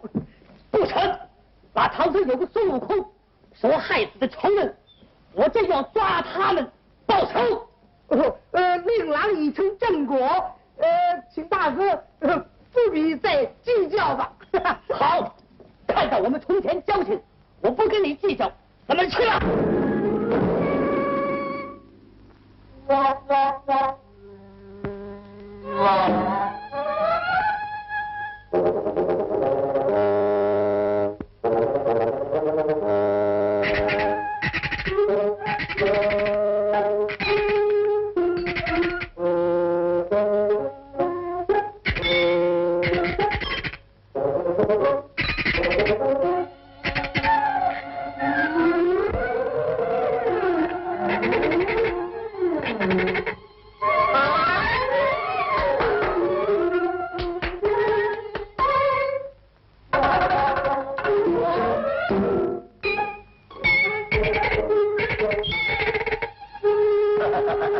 宝贝，那个猪脸的和尚是我从前一个朋友，并不是八妖洞派来的。我不相信。我不骗你。现在那个和尚到哪儿去了呢？一定被我打走了。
听得孙悟空保唐僧快到这儿，恐怕他要来借芭蕉扇过火焰山。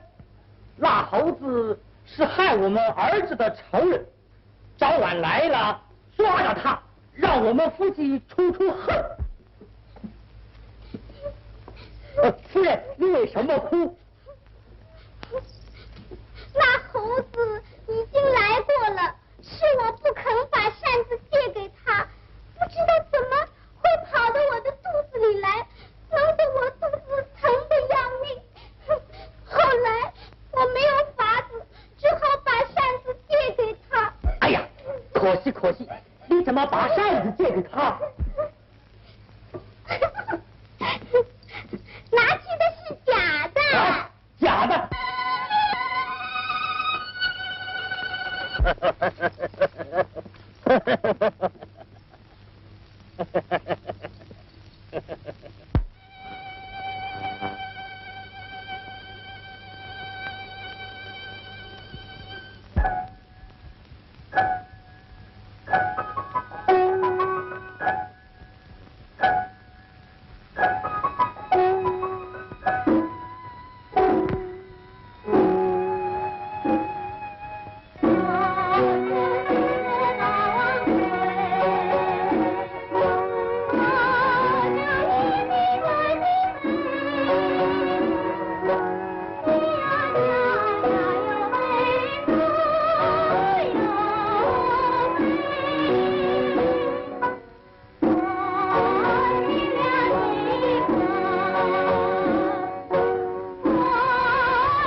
大王，我醉了。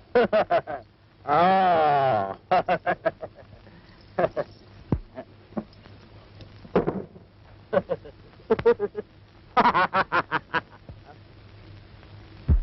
哦，夫人，那针扇子你放在什么地方？那猴子花样很多，而且那猪八戒本事更大，当心给他们骗了去。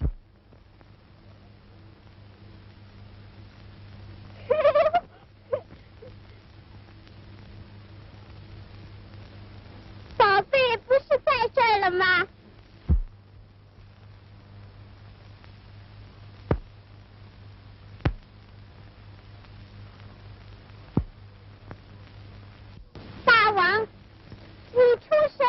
想什么呢？还是收了吧。小宝贝儿，宝贝儿，你多喝一杯，你喝呀。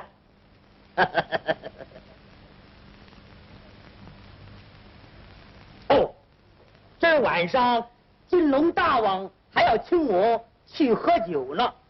那你就该去了。哎，是的。你去替爷爷把金金皂牵出去，预备好。是。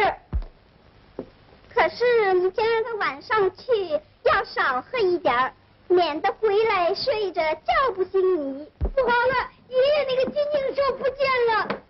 你们全都是死人吗？家里留的东西怎么会不见了呢？宝贝，不要管他们吧。恐怕是拿猪八戒偷了去了。说不定我要到芭蕉洞去一趟。啊，原来是你们做好来的圈套。你还是要到那个不要脸的女人那儿去。好宝贝，你不要哭了，我去就来的。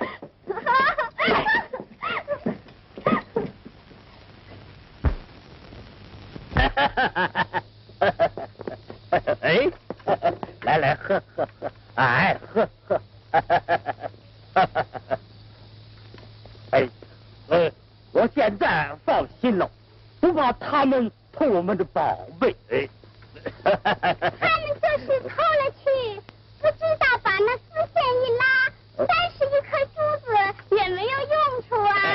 哎，是不是那么一拉就变成扇子？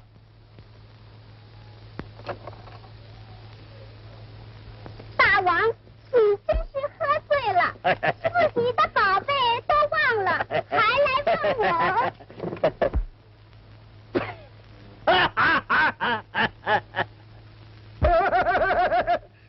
娘子，你看看我是谁？啊！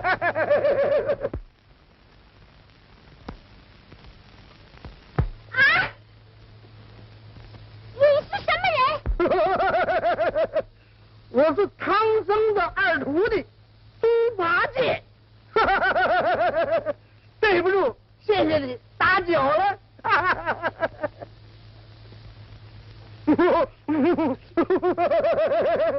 再见。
情办的怎么样了？不止扇子到手，铁扇公主，并且还做了我的半天的老婆了。这个凭着你的。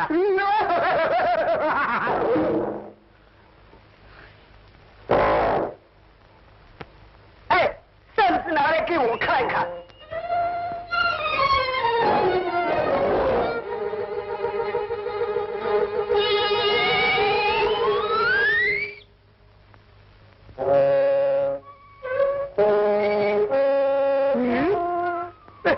你怎么会把它缩小了的呀？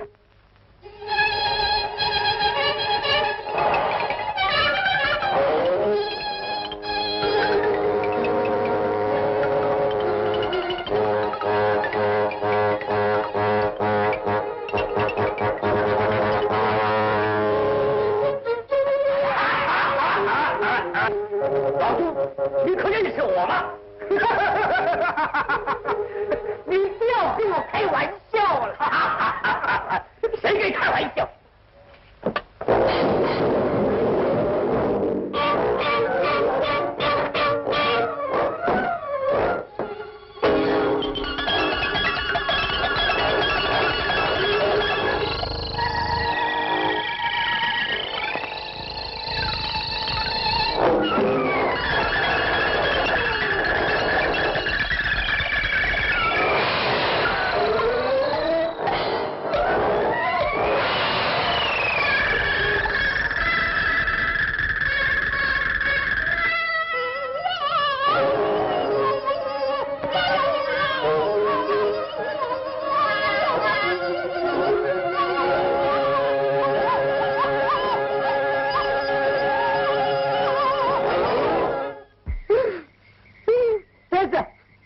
怎么样啊？白跑了一趟。无能，扇子借来没有？我去找牛魔王，他不肯借。后来我又变成老牛的样子，在铁扇公主那儿把扇子已经骗过来了。谁知道他又变成你的样子，又给他骗回去了。老牛的本领大。我还被他揍了一顿呢。呆子，你能办这样大的事，那还算是呆子吗？事情就都换在你。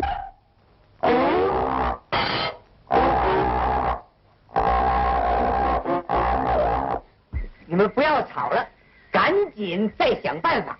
哪一方？没有火呀？东南西北，只有西方有火。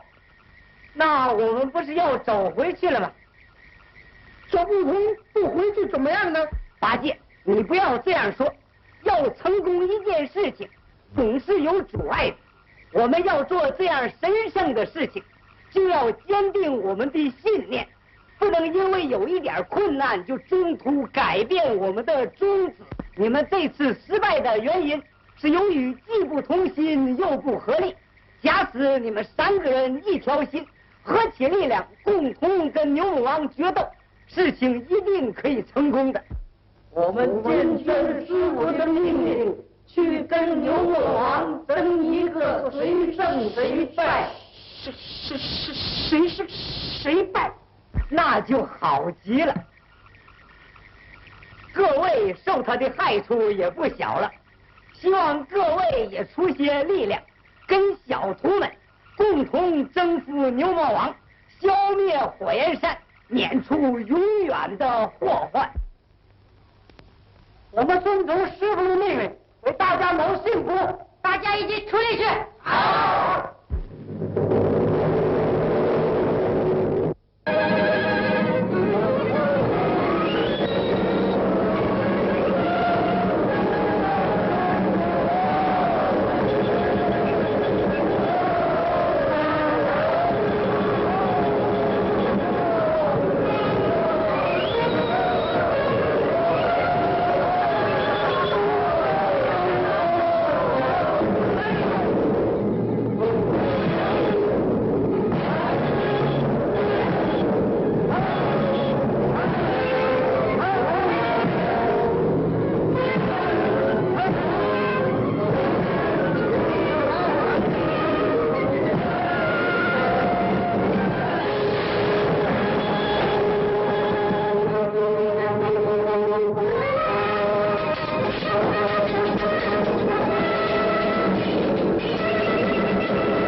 孽畜！只要你把扇子交出来，饶你不死。喂，老牛，扇子在什么地方？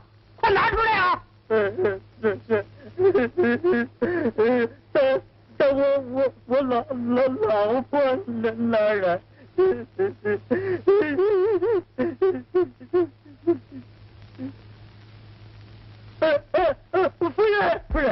夫人，你快点来！